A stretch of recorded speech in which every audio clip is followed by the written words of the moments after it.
It's gamer time. Currently, we're currently sitting at 360 attack. This is my second day. We're 8 hours and 15 minutes and 50 seconds in game time into the Muramasa grind. This is our setup. Our goal is to just spam daggers at the dark octopuses here and see what happens.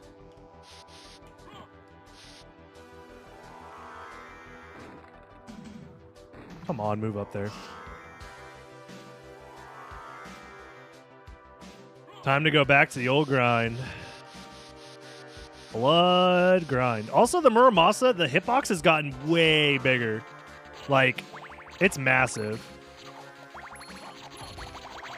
But we're back to the old grind, so my goal is to absorb as much blood as possible. We did the math. It's like over 1 million blood heals are required to get it to max level, and we're at like 100,000 right now. A little over 100,000. So we're over 10% of the way there.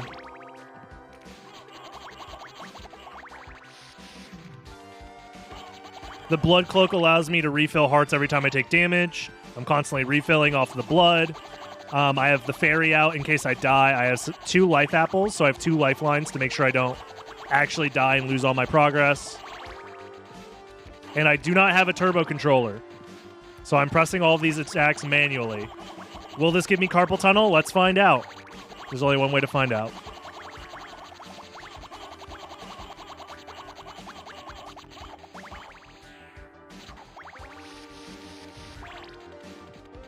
So sometimes I'll intentionally take damage like that just to fill up my hearts and then start bleeding them. Sucking up that blood. Brother, I love sucking your blood. Give me all your blood. Please, I need the blood. I think this will make me the first person to ever do this live on a stream ever, to get to max level Muramasa. I'm excited to be a world first. Does it make me a smart or interesting or fun individual? Probably not. But, you know, this is content, maybe.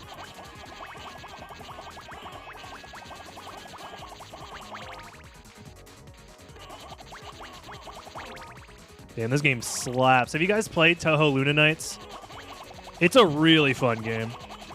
Team Ladybug has a really good way of making Metroidvanias that I wish more Metroidvania designers would adopt, which is like having areas that you can full clear for the most part, and the only reason you need to backtrack is for additional upgrades and not for progression.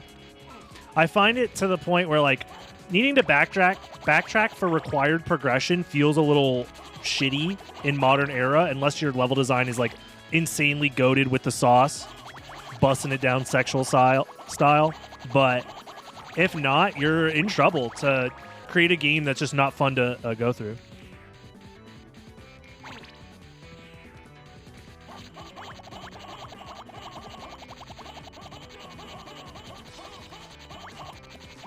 I uploaded the first part. It's a 10-hour VOD of me just doing the starting part for the Muramasa grind. I uploaded it to YouTube already, and it's going to go live eventually. I don't know if I'm going to upload all of them as public videos. I think the first one, the 10-hour grind, will be a public video, and then the rest of them will be in an unlisted playlist, I think.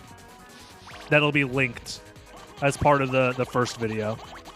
Because I think it would be really bad for my channel to upload a bunch of, like, very long VODs of me grinding Muramasa out, but I do want them to be public for people to watch if they want to, for whatever reason. Here's the Josh Strife video if you want to watch it later. Sounds good. We can have it playing in the background while I do the grind. That's actually not a terrible idea. One of these streams, I should do what's it called? We'll do media share while I grind. Here, let me, can I do mini player? Is there a way to do pop out? No, does it? Am I not? I'm too stupid. All right, cool. I'll do it like this. And then add Window capture. And then, boom.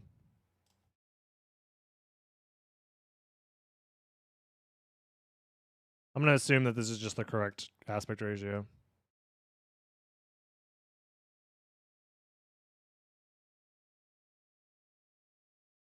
Cool. We'll just do that. All right, time to grind. A miserable little pile of secrets. Oh, that's where that phrase comes from. You know, I've heard people quoting it for years, but never actually knew the origin of it.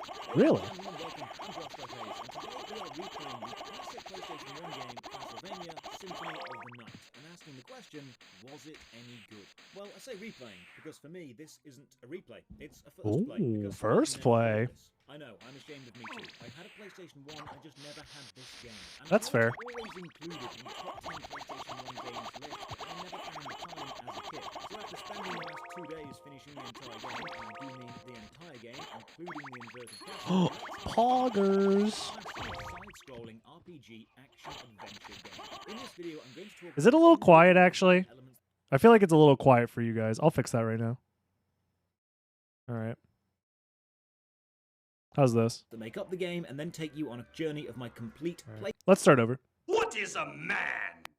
This should be plenty miserable loud, little right? Pile of secrets. Good. Oh, that's where that phrase comes from. You know, I've heard people This should be quoting good. that for years, but never actually knew the origin of it. Ladies and I'll gentlemen, actually mute welcome. the I'm game Josh sounds Rapace, as and well today for you we are guys. replaying the classic Yeah. PlayStation 1 game, Castlevania Symphony of the Night, and asking the question, was it any good? Well, I say replaying, because for me, this isn't a replay. It's a first play, because I've never played this. I know, I'm ashamed of me too. Then why do I you say had replay? PlayStation 1, I just never had this game. And I know it's always included in top 10 PlayStation 1 games lists, but I never found the time as a kid. So after spending the last 2 days finishing the entire game, and I do mean the entire game, including the inverted castle, let's have a chat about this classic side-scrolling RPG action-adventure game. In this video, I'm going to talk about the individual design elements that make up the game, and then take you on a journey of my complete playthrough and show you all the parts that stood out to me. The bosses, the hidden rooms, and the super secret hidden ending. And then we'll talk about the whole experience. As usual, a massive thank you to the Patreon supporters and Twitch subs who keep the channels going. More Hint, hint, cough, cough. Thank you to the 500 Twitch subs and 100 or so Patreon subs for me. Hey, what about me? Hey, cool, awesome. on how you can support at the end. For now, let's begin. Symphony of the Night opens with a cutscene. It's 1792 in Romania, and we're off to kill Dracula. The opening has you controlling a maxed out, fully powered up Richter Belmont as you storm into Dracula's keep and fight the final boss. Controls are simple but responsive: left, right, duck, jump, and attack. You can also change movement direction mid-air, which is kind of important later on when the screen is full of enemies and projectiles. The opening Dracula fight kind of throws you in at the deep end. You've got your trusty whip and a few special weapons we'll talk about later, but the most important aspect of this fight is you can't fail. Even if you do die, which you probably will on your first attempt, a little girl will appear, cheer you on, and this makes you invulnerable. Little girl? Also, the 3D background effect during the second half after the vampiric transformation is awesome. And the quality of the actual graphics is something we'll come back to later. So Dracula dies, but then it's 4 years later. Wait a minute. And bad stuff is stirring up. What version? Are you playing on an emulator? What are you... I'm trying to figure out what version they're playing on, because this... Fail. It looks like an emulator with like Even if you smoothing do on or something, because it doesn't look like Which you PS1. probably will on your first attempt. A little girl will appear, cheer you on, and this makes you invulnerable. No, it is PS1. I think it's an emulator with some sort of smoothing And on. the quality of the actual graphics is something I always, like, when somebody plays the game, I always try and figure out for myself what version they're playing on. It looks like they're playing PS1 on an emulator with some sort of smoothing. we'll come back to later. So Dracula dies, but then it's 4 years later and bad stuff is stirring up again, so we take control of the actual hero, What's up, Bopo? Alucard. Now, if you've seen the amazing Yeah, it's the correct Netflix sound effects too. Castlevania show, 69 HP, guys. yes, that Alucard. 69 Symphony of HP. The Night even talks about how many years before Alucard and Richter Belmont's ancestor, Trevor Belmont, took down Vlad Tepes together. Alucard appears in this gorgeous parallax scrolling forest running through it. Parallax scrolling is a classic gaming technique of having various layers of background and foreground scrolling at different speeds to give the illusion of depth.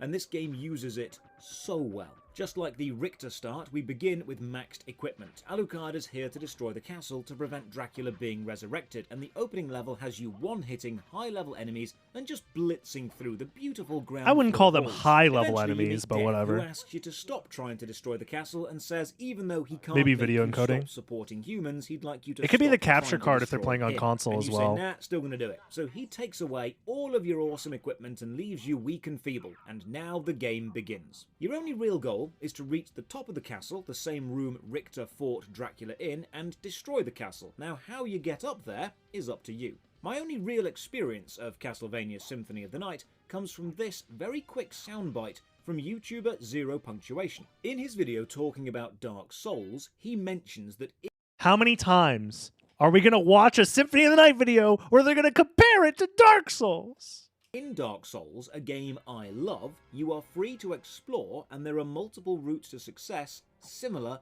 to Symphony of the Night. In fact, the exact quote is this.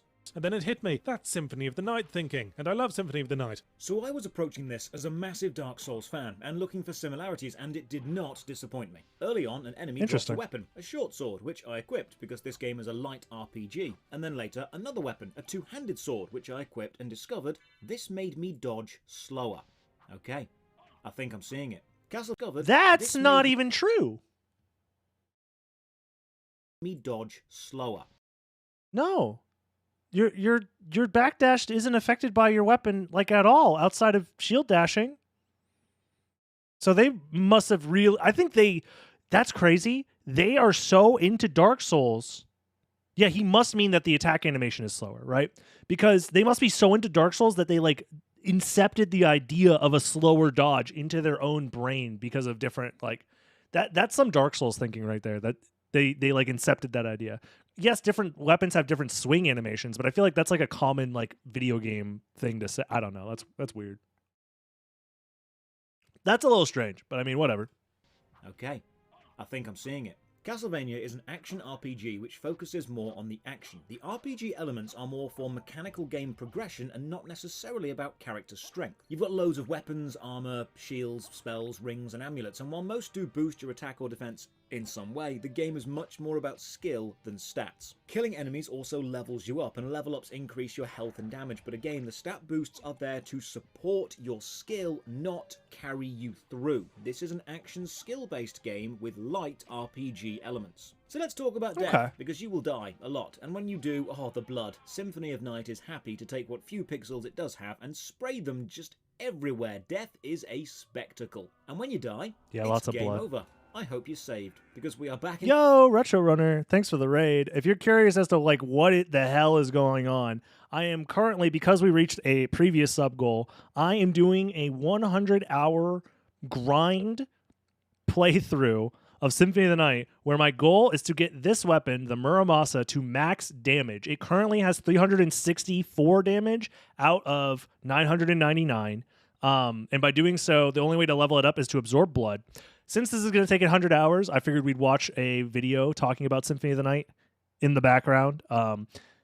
Because, I mean, we got nothing better to do. So sit back and enjoy. Saves, no autosaves. It's a case of manually finding a save room, which are these rooms filled with giant spinning dice, and saving. This also refills your health. Pressing select brings up a map of the castle showing the rooms you've already explored. It also highlights the save rooms in red, and later on when you find them, the transport rooms in orange. The map is vital in navigating, and later in the game you'll be spending more time on this screen working out where to go than you will actually killing stuff. True. The core of the gameplay loop is a nice even split of side-scrolling exploration. Love the runs, love the YouTube content. Yeah, no sweat it, man. Thanks for stopping by. I appreciate it.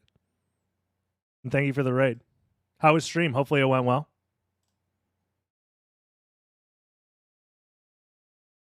Arrived late yet again. No worries. We're going to be doing the same grind for another 90 hours, so.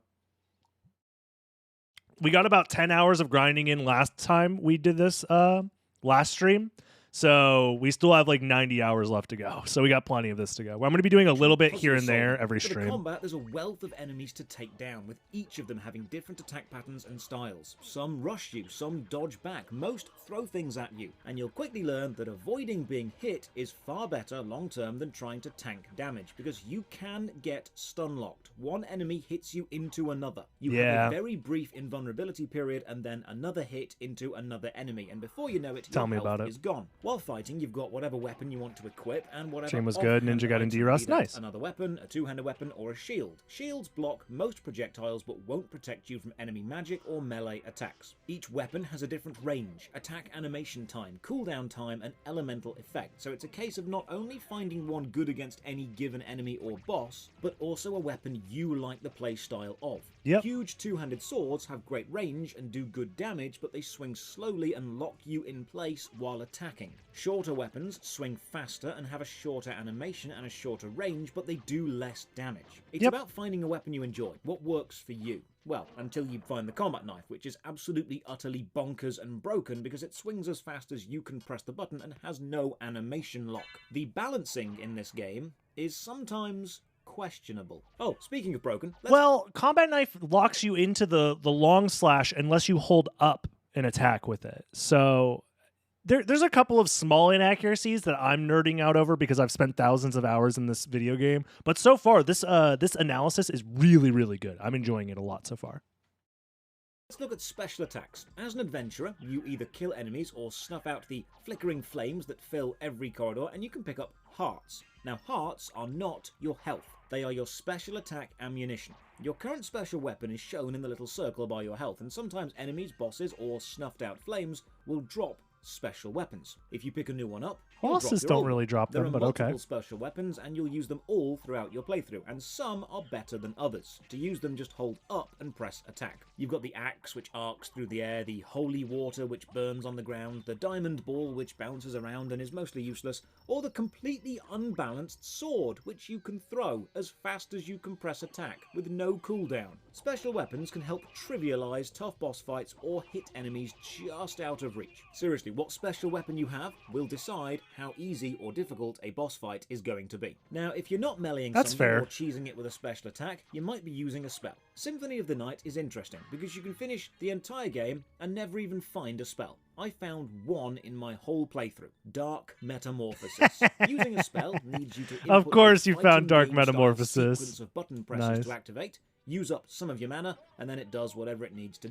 Did I get much damage from the storm? No. Thankfully, there wasn't very much. The hurricane didn't really affect us too much. I didn't even lose power, but like the entire like area around me saw some like serious flooding and stuff like that. So I got insanely lucky, dude. Insanely lucky. Enjoyed the Record of Lodos War, get lit with the kids playthrough. Nice.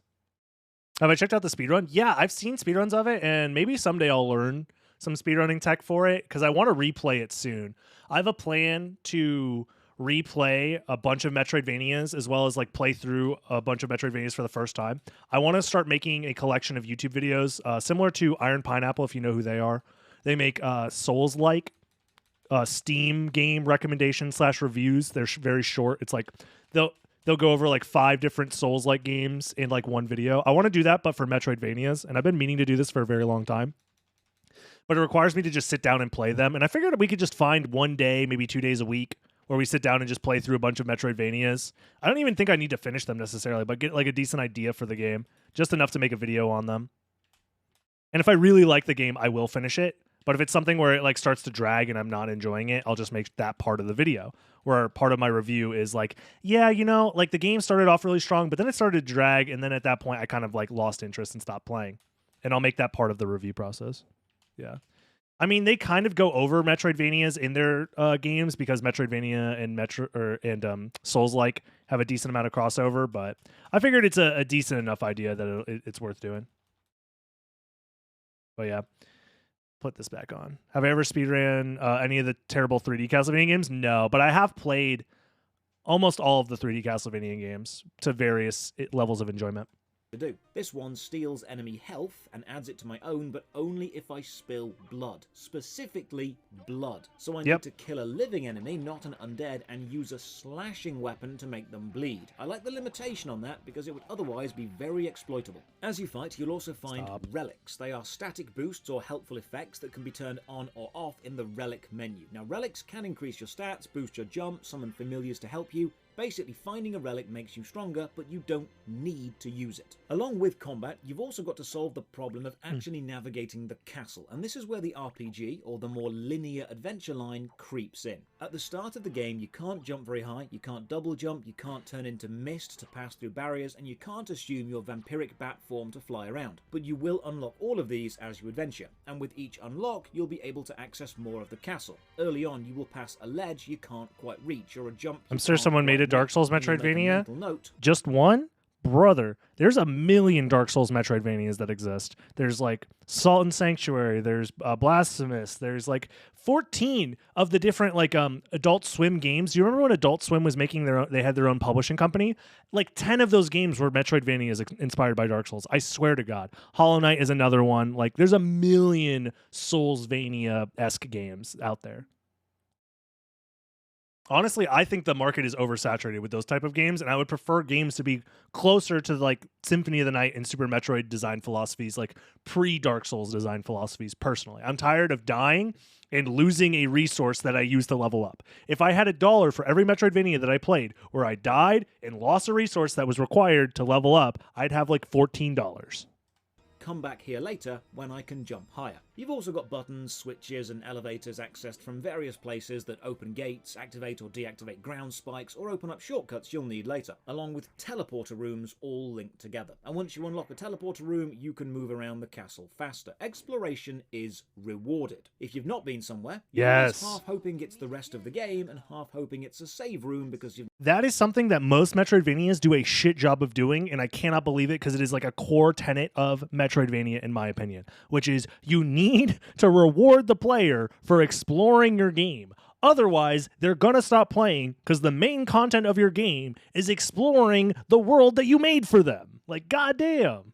not saved in ages and you're low on health and you don't want to go back to the last one. The castle is an absolute joy to explore. The level design, the sequence layouts, the relation of one location to the next, and the complete consistency in keeping a perfectly scaled overall environment. The place feels like a fantasy castle. The background designs, the ambient music really enhance the feeling of gothic horror. So let's look at those. Castlevania Symphony of the Night is... As opposed to something where you die and lose all of your progress since you last saved. Yeah, I'm totally down with save point progress. That's perfectly fine with me. Just, you know, I don't need autosaves every 10 seconds. I personally find it more frustrating when you die and lose all of your money or whatever. Because at least in Symphony of the Night, when you die, at least you don't lose the money that you gained from the last time you saved. You only lose progress based off of the last time that you saved, where certain progress is just forever possible to be lost in like Dark Souls-esque games, right?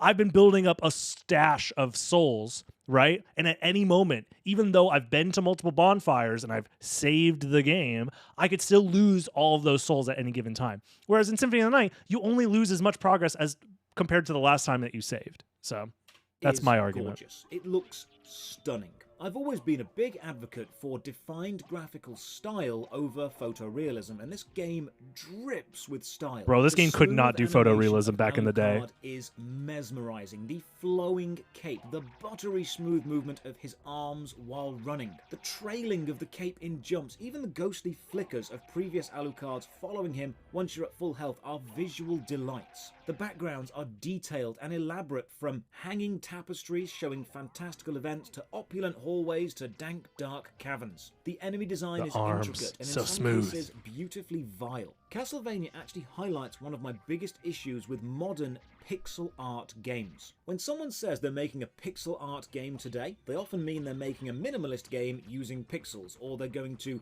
reduce characters down to simple block colors and justify their simplicity by saying, oh, it's pixel art. Well, back in the 90s, pixel art wasn't about how little can we get away with.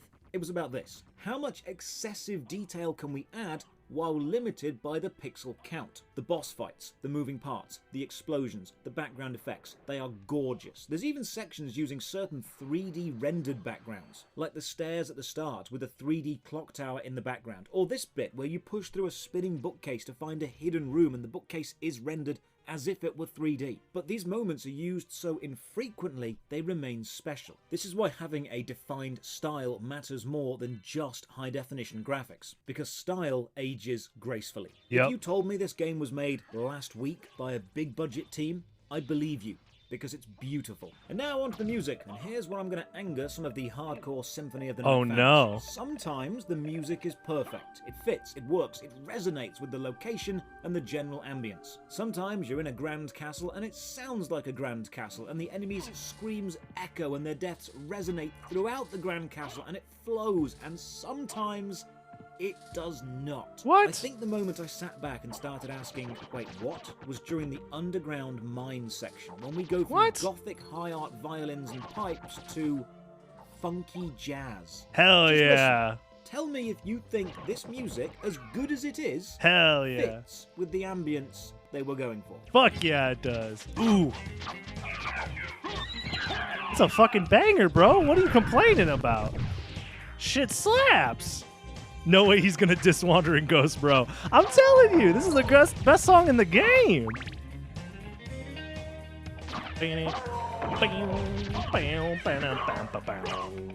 Who cares if it fits? It's a banger. No, I'm not saying it's a bad bit of music. None of the music in this game is bad. It Fair. just doesn't fit the tone of the level. And Fair. once you start to notice this, you'll see it crops up a lot in the second half of the game. About an Oh, hour or yeah. two in, you'll meet Maria. Like, if he was complaining that the second castle has, like, only 3 songs in it, then that's fair. You're allowed to complain about that. That's, like, a fair complaint, in my opinion.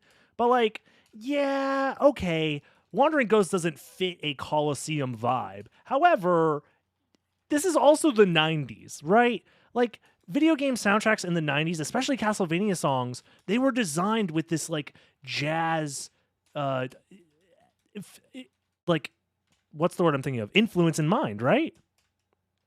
You look at Rondo of Blood, that game is fucking funky as hell. You look at what's the other the Sega Genesis game? That the songs on the Sega Genesis Castlevania Bloodlines are also insane. Yeah, he just hasn't played Rondo. So it's more so that the it makes sense in the context of Castlevania if you've played other Castlevania games, but if you're approaching it from a context of I like to play video games and this is my first Castlevania game, then yeah, fair, it's a little confusing. Like, that's fine. Yeah, exactly. She wants to destroy the castle too, and later on you learn she's actually looking for Richter Belmont after he disappeared after the original confrontation with Dracula. So there's a bit of subplot, and just like Dark Souls, you can completely ignore this and keep playing. Just if like you Dark want to. Souls. So Castlevania Bro, that needs to be a sub notification, because I goddamn. Symphony of the Night. It's a gorgeous Dark looking stylized Souls. pixel art side-scrolling action-adventure game with light RPG elements focusing on skill over stats, set in a massive open castle with a pseudo freedom of movement system, meaning while you can technically go anywhere from the start, you need to collect certain items or skill upgrades before you can actually access every place, with an optional subplot you don't need to worry about and hidden items you may never find. Cool, let's finish the entire game and ask, is it any good? So when you start the game, you'll discover it's voiced, but it's voiced to the classic standard that only PlayStation 1 games ever managed to reach. Hell yeah. Die, monster! You don't belong in this world. AKA perfection. It was not by my hand that I'm once again given flesh. I was called here by humans who wish to pay me tribute. Tribute? Why 2 duplicators? Each duplicator decreases my intelligence, and as you can see here, my intelligence is literally 0. If I were to take this duplicator off, it would go up to 10. I want to do as little damage as possible to increase the amount of blood that I receive from each enemy. Also, we're at 369 attack power. Let's go, gamers. You steal men's souls and make them your slaves. Yo, thanks for the sub. Oh, just kidding. Perhaps the same could be said of Get it? That's all my sub religions. notification. Your words are as empty as your soul. Mankind ill needs a savior such as you. What is a man? A miserable little pile of secrets. But enough talk. How about you? Now here's a random Banger. secret I found by You chance. steal men's souls and make them your slaves. Yo, thanks, Dave, for the gifted sub.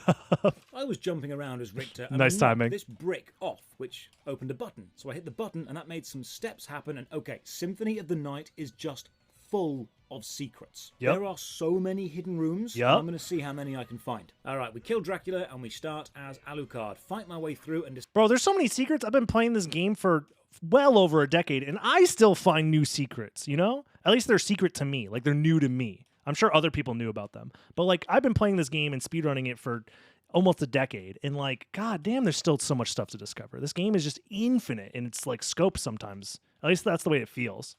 Like, different enemy interactions and, like, weapon interactions, item interactions, like, shit like that is, like, the reason I keep coming back to this game. Also, the movement is just insane, but I would be surprised if anybody compliments the movement in this game, like, ever, because most people don't get far enough into the game to appreciate the movement most of the time. discover the first harsh lesson. This game is hard. Exactly, X60. Yeah, all the time. I'm, like, re-remembering, like, oh, yeah, I forgot that was a mechanic. Or, like, oh, my God, this item exists, and it does this thing, and that's, like, super... Like, I rediscover stuff all the time as well. This game is just massive. And these save points are brutally far apart. Saving is vital, and each trip from a save room to the next is a challenge. I will say, if you don't know where all the save rooms are, yeah, the game can be quite tough in the beginning, especially when you're playing for the first time. Your stats are weaker than they're supposed to be. Sometimes I forget that, like, once you play on a clear file and know how to get through the Dracula fight fast, it increases your stats by so much that the game is, like, basically on baby easy mode a lot of the time. People all the time in my YouTube comments are like, why are you killing things in one hit? And it's like, well, because my stats are way better than yours because I finished the game or finished the prologue faster, but that's difficult to explain each time. The opening zone of the alchemy lab has you dealing with respawning enemies, out of reach throwers, and floor spikes all at the same time. Respawning It enemies? wastes no time making sure you die. And make no mistakes, you will die. To be fair, that skeleton, MLG skeleton, too good. That guy is really good at the game. What's going on with the stream? I am grinding for max level Muramasa, but because that takes over 100 hours, we're also entertaining ourselves with a little bit of React Andy time. We're reacting to YouTube videos. Let's go. Oh, the red skeletons. Okay, they technically respawn, but fine. Yeah, they do respawn. I guess I didn't think of it that way. A lot. Now, the spectacle fights are the bosses, and there's loads of them, and they all use different attack styles, and you'll soon learn that fighting a boss is more about pattern recognition than strength or power. Yep. You can bait bosses into certain attacks, you can dodge, you can sometimes hit their projectiles, and positioning yourself, getting a few hits in, and then moving away will keep you alive much longer than getting into a slugging match with any of them. Yep. Symphony of the Night is That a is- tactical action fighter, not a stat-based brawler. Killing any boss always rewards you with an increase to your maximum health, but because the enemies get stronger the deeper into the game you go, you realise you're actually just levelling the playing field, and it's your skill as a player that needs... This is like the one guy in the world that thinks Symphony of the Night is a hard video game. Is it just me? Is it just me? Oh no, you got ads? I have to watch an ad. Boo-hoo, I'm gonna complain about it. Okay, cool. Thanks for the money. Get fucked. needs to improve. Just not download just ad your block. hit points. I think I speak for all Castlevania players when I say fuck enemies throwing anything. Dodging projectiles while also trying to fight and dealing with your own combat animation locks is annoying. This door is also meant to say magically sealed, but the M got cut off, so it's vagically sealed. Yeah, they're playing on an emulator of some kind, because that's a bug. They must be playing on EPSXE or something, right? Because as far as I know, no versions that I'm aware of have that issue, so... Cool. I mean, vagically sealed is pretty funny. Sealed. Not gonna lie, I chuckled. And if you chuckled too, you now have to like the video and subscribe to the channel. Fuck! Now, here's something I love. This Blue Knight is just a blue version of a... All right, you heard him, boys. Like the video and subscribe. God damn it, you got me. Fuck. It's that easy. I need to start doing shit like that in my videos. Oh, well. So in PSX is expensive? Yeah, but like other versions exist. Or you could just play on an emulator that isn't dog shit. I don't know. That's just me. EPSXE has been and always will be a dog shit emulator. And it has been like the worst emulator to choose for like the past 10 years. a Red Knight from earlier, so I'm expecting the same enemy with bigger numbers, but no, the higher versions of enemies actually have new attacks. They have a melee attack now. The game has mechanical progression, not just numerical, meaning when you see a palette-swapped enemy, you have to think, right, what are you going to do that I've not seen before? I love this kind of progression over just pure numbers. Saying download adblock is a good example of self-destructive behavior. I would rather people download adblock instead of going into chat and complaining about ads, because ads aren't going away anytime soon, right? Also, I literally make a living partially off of these ads. So if you're going to complain that, like, I don't want you to make this money, then, like, I don't know what to tell you, man. Like, just go somewhere else or just download adblock. I don't care. Or you could subscribe and you don't see ads on this channel ever. Like, I have zero sympathy for people complaining about ads. Everybody hates ads. Yes, it doesn't make you special for complaining about ads. 2 hours in, I also don't care if people ad block my shit. I get it. Just I would rather people ad block my shit instead of complaining. That's all. the hardest bosses in the game. Myself.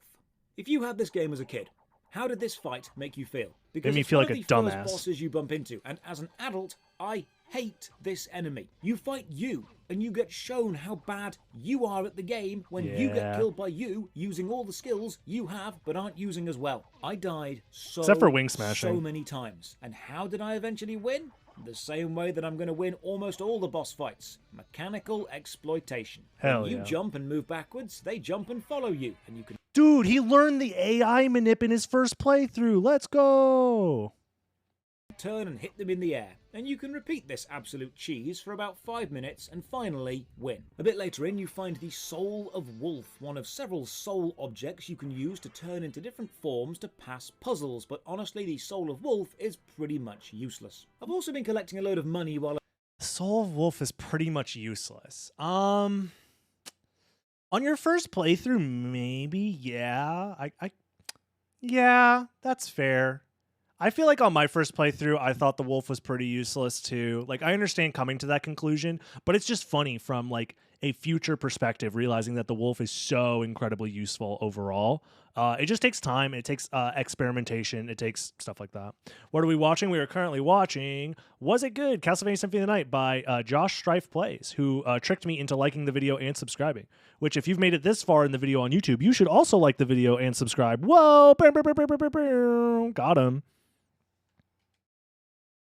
Easy money. That's what's called being a professional I've been YouTuber. playing, and I don't know where to spend it, but watching numbers go up makes my brain do the happy chemicals, so I'm going to keep collecting every bit of gold I can find. This bridge is my first real am I going the right way moment, because this bridge falls down, plunging you into a giant skull fight. It's not even a boss, it's just a regular higher level enemy. So I backtrack and try to make the jump, and I can't quite make it. And I'm not sure if this means I'm not meant to be here yet, or I'm not timing the jump well enough, but after about 30 minutes of trying, I think, yeah, I will come back here later. Open this door by just blowing it up with a cannon. I can't see this being a very practical way to build a castle. Gotta say, the colour palette for this area is gorgeous. In fact, every part of the castle is so visually distinct. We've gone from the dark grey stonework and the stormy sky of the outer wall to this deep orange and maroon interior. Every section is strikingly different. The forbidden and hallway. This is not only visually diverse, it's also a navigation tool. You remember the colour and style of the individual castle sections. By now, I'm realising one major gameplay element. This game is hard,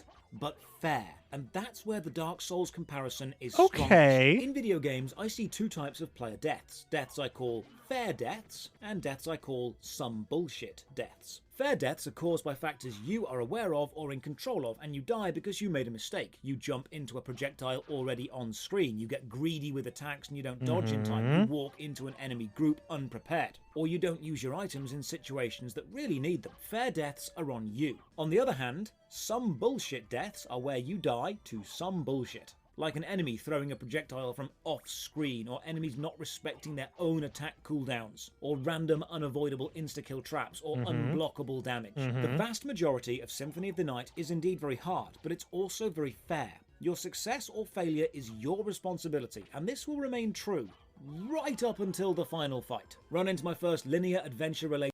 See, the thing is their current comparison is Symphony of the Night is hard and fair, just like Dark Souls. And I'm like, brother in Christ, you know Dark Souls is like 90% bullshit you can't avoid, right?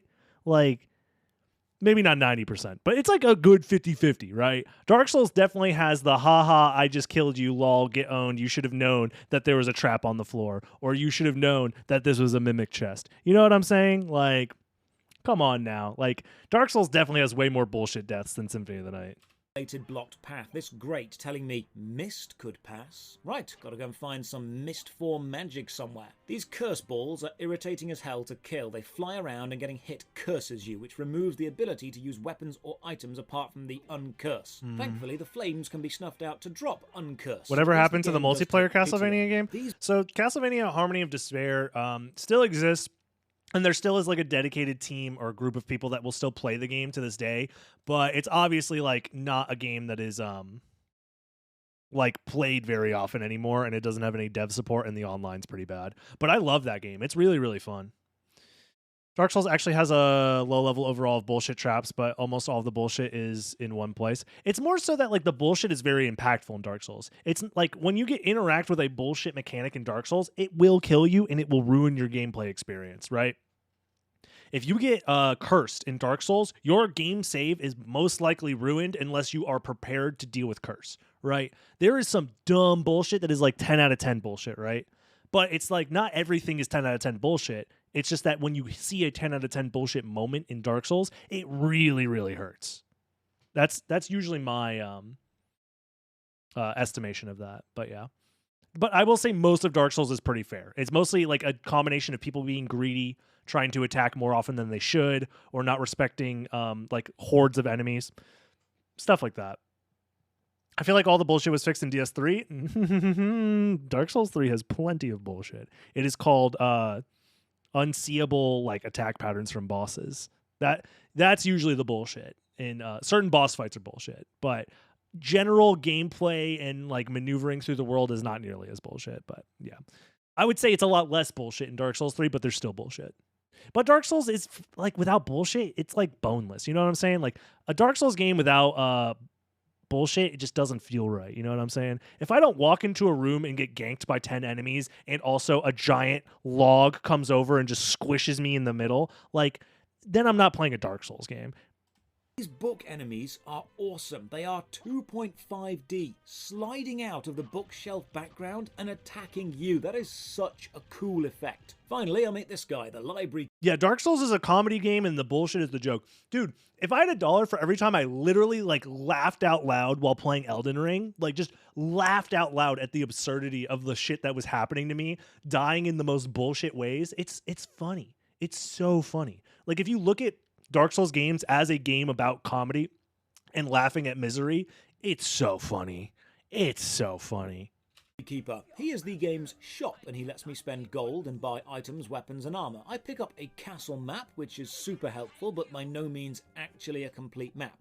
Anal rodeo. Section with boss names. So I buy one and it's a video tutorial of how to unlock the secrets of each boss and then how to defeat them. So once you've already killed a boss, you can come back and watch a guide on how you should have killed it. Useful, I suppose, for a second run, but not too much help for a new player. Oh, those book enemies, they spit this horrific black tar style face out at you. And the reason this is so horrifying is because the black goo is a much higher resolution than the rest of the game, and it's just a static image. So there's this jarring graphical dissonance where it seems more real than the pixel art around it. That's fair, it's shocking, and I love it because this... That's like the horror from Courage the Cowardly Dog, for those that watch that cartoon show. Most of the horror was derived from mixing art styles together and creating a sense of like dissonance and unease in the person that's watching.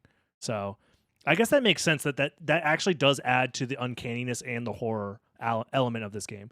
Because I always felt like this game, like people call it a horror game, but like honestly, like I don't really see it that way. But that makes sense. Yeah. Return the slab. That guy is CG animated. Meanwhile, the background is like painted or drawn, I guess, hand drawn, not painted. But you get what I'm saying. Like, it's pretty crazy. Pretty crazy that mixing mediums can cause like an uneasy feeling in people. This is the only Yeah, cell time the animated. game does this. It's reserved in its use of shock value. Find my first magic spell, Dark Metamorphosis. I will say, by the way, that's probably not intentional, that the enemies look like that and are designed to be horror elements. Maybe it is, but I think he's giving the designers too much credit here, because this game was made on like a shoestring budget. They probably were just messing around with 3D animation on that given day and found a way to implement it into the game, and that's probably it. Yeah, this guy's playing on EPSXE because the font is all fucked up. I use it, and I realize the controller input to actually activate it isn't worth the time in the middle of combat, so I don't actually use it much in my playthrough. Check this out. You've got to climb this long staircase, and there are enemies specifically designed to fight on it with a diagonal stance, and I love this. Now, usually in side-scrolling games, enemies are designed to walk on flat surfaces, and stairs are just purely practical connections between levels, but no, here they said, how can we make the design element of a staircase into a gameplay mechanic? You're fighting from below. The enemy has the height advantage. They have used every part of the platformer element and added combat to it. That is The actually background really depth cool. of the chapel is gorgeous. They've used a combination of parallax scroll. Bro, your EPSXE is showing. Hold on. I need you guys to see this in full. Bro, look at the window in the background. To add forest depth, and chapel is It's like gorgeous. They've disappearing used in a the combination background. of Come parallax on, scrolling. bro. You can afford to play on something that isn't EPSXE, bro. How many subscribers you got? Bro, you got 200K subscribers. You can afford to play on a game that you could play on console if you wanted to. You didn't have to play on emulator. Come on, man. Come on. It's a disservice. Attack check, we're at 372. So we're making our way downtown, walking fast. Faces Opening past, to and I'm add homebound. forest depth and 3D rendered depth into the castle, and both work really well, helping the areas stand. This is his alt channel too? God damn, bro. Why are you playing on EPSXE? Come on. Is this familiar leveling? No, I'm leveling specifically the Muramasa, which is currently at 372 attack power out of 999. Out as visually distinct. I've got a couple of food items, and to use them you equip them to one of your hands, return to the game, press the hand button, and then run over to the food you've dropped. This is really strengthening the comparison to Dark Souls, because it's just like using souls or items or herbs by equipping them. Climb I this tower, guess. the raging sky in the background, the ambient music. It really feels like this person is just doing whatever they can to compare this game to Dark Souls when I don't think it's that much of a comparison. That feels a little weak personally, but whatever. The whole section is just absolutely artistic. And now I present to you the consequences of my own actions. Symphony of the Night is a hard game, and save points are few and far between, so to make my playthrough a bit smoother because I'm a filthy casual, I've used the emulator's save state feature, basically letting me save the game anywhere. Now if you played this on PlayStation 1 and you were forced to endure long walks back to the boss, let me fill your cruel heart with schadenfreude. I quick-saved right at the start of a boss fight, not realising I have 10 hit points. I now have to kill this boss taking absolutely no hits or I fail. This was awful. So sit back and enjoy my probably rightfully deserved torture for being a filthy casual and using save states. You know, at least they pointed it out. Like, they didn't need to add this part to the game or to the video. They were literally just calling themselves out for no reason, but that's fine. Bruh. You know, not everybody's expected to be a god gamer at this video game. That's fine. Some Well, people I'm are just nothing but casual game tenacious, enjoyers. And after endless resets, I did it. Hitless boss runs, here we go. Oh, check out this little Easter egg. In a conversation with Maria, you have a little thought bubble pop up as you think about Richter, and the image they use is Richter's character model from the earlier cast. Dude, you're so close. You're so close. You're so close. Just like 2 more seconds. Oh, man. Let's just move on. It's fine. We're just going to move on. Castlevania games. I really like that. Finally, I find my first mechanical upgrade, the Leap Stone. Every Belmont is a Richter, right? They're basically all just Richter. It's Richter 1, Richter 2, Blue Richter, Red Richter. You know, it's fine. This lets me double jump and opens up just a whole host of new paths around the castle, including that stupid collapsing bridge from earlier. Crossing the bridge gets me into the Clockwork Tower, which has a plethora of grinding gears in the background, and this is what pixel art games can be. This is stunning. The background has depth and intricacy while also using those mechanical elements to inspire gameplay changes like the cogs and gears moving as I stand on them. While some bosses are unloving, uncaring balls of difficulty, some are complete jokes, like this guy, and it's quite cathartic. How do you like that? Yeah, it's not nice being stun-locked in the corner, is it? Yeah, it's not fun when you can't attack back. Stupid boss. Oh cool, I have found the stairs from the opening of the game, which means the keep is up there. But the stairs are broken, and they're too high to jump. Right, I have to find another way up, and the moment I find it, we've basically finished the game. Find a stone mask head item. My question is, okay, it's been a long time since my first playthrough. Was it really like intuitive to think like on your first playthrough, oh, I'm going to beat the game by going back to where I fought Dracula at the start of the game? Is that where people really thought like the game ended? Because I had no concept of that. I had no concept of finishing a video game. When I was a child, I only had the concept of playing video games until it eventually ended. I didn't play video games with the goal of beating them. I played video games for the sake of playing video games, and eventually they ended. So I never really thought about, like, what is my goal in Symphony of the Night? My goal was to have fun exploring the game and doing whatever the fuck I felt like doing on that given day. You know what I mean? So maybe my play experience is very different than others because of that, but I don't know. Yeah, if you played earlier Castlevanias, maybe that is the answer. Because I played it when I was very, very young. I played it when I was like still didn't even know how to read yet young. Like I was basically a toddler my first playthrough. So I don't know. Obviously, I'm going to equip it because nothing has ever gone wrong. You thought to go to the a stairway? Random stone mask you find hidden away. Now I find the clock room, and remember this room because it will be important later.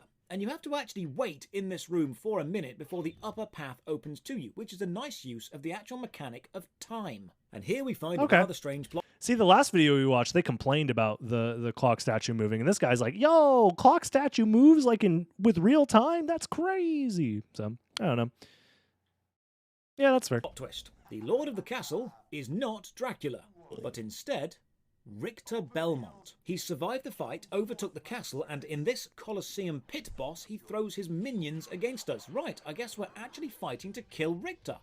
I did not see that coming. Killing the Colosseum boss gets us the Mist Form spell. Finally, those pesky grates will hold me back no longer. And now, pretty quickly, this lets me find the next transformation spell, Soul of the Bat. This lets you turn into a bat and fly around. And once you've got this, the game is basically entirely open to you. In fact, once you've got this, the game can be finished. You can return to the Broken Steps, fly up to the keep using the Soul of Bat, grab the same secret items from the same secret... They're technically different items. They're just food items and stuff in this as Alucard, but as Richter, they're like actually really powerful late game weapons. But, you know, again, not trying to be too nerdy here. Room Richter Belmont himself unlocked earlier, and then go and fight Richter. Now, word of warning, Richter is tough as nails, and he does actually have some AoE spells like Holy Rain that will constantly drain your health.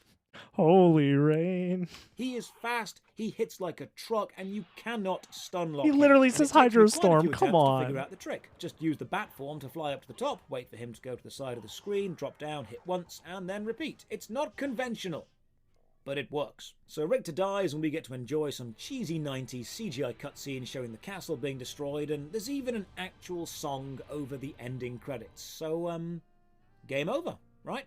Wrong. So very, very wrong, because what you saw there was the bad ending. And if you want the good ending, you're about a fifth of the way there. Symphony of the Night actually hides about 80% of the entire game behind a stupidly hard-to-find secret quest line. 80%? So let's go and do that. Getting the form of the bat opens up most of the castle. I wouldn't say saving Richter and doing the second castle is 80% of the game. That seems like a little much. 50% is even a little much. The second castle, honestly, is only like 25, maybe 30% of your total time played, honestly. Whatever. And now begins our hunt that for 100% two value. hidden items, a silver ring and a gold ring. And along the way, I find my first familiar, a fairy who heals me, and the gravity boost relic so I can jump even higher, which is nice, but kind of irrelevant seeing as I can fly. Find the S-Stock weapon.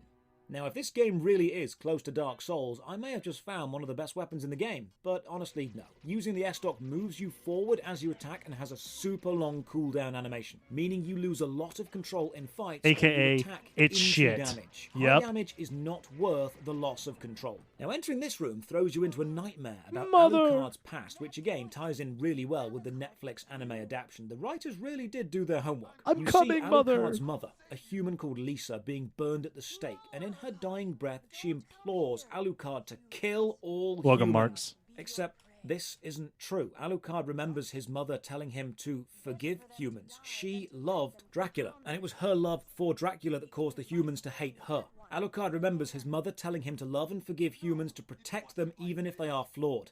And the nightmare is caused by a succubus that you realise when you break out of this spell. The succubus is another boss fight, followed by an even more questionable voice acting, and killing the succubus gets you the gold ring, one of the first items needed You should have played the voice line, you coward.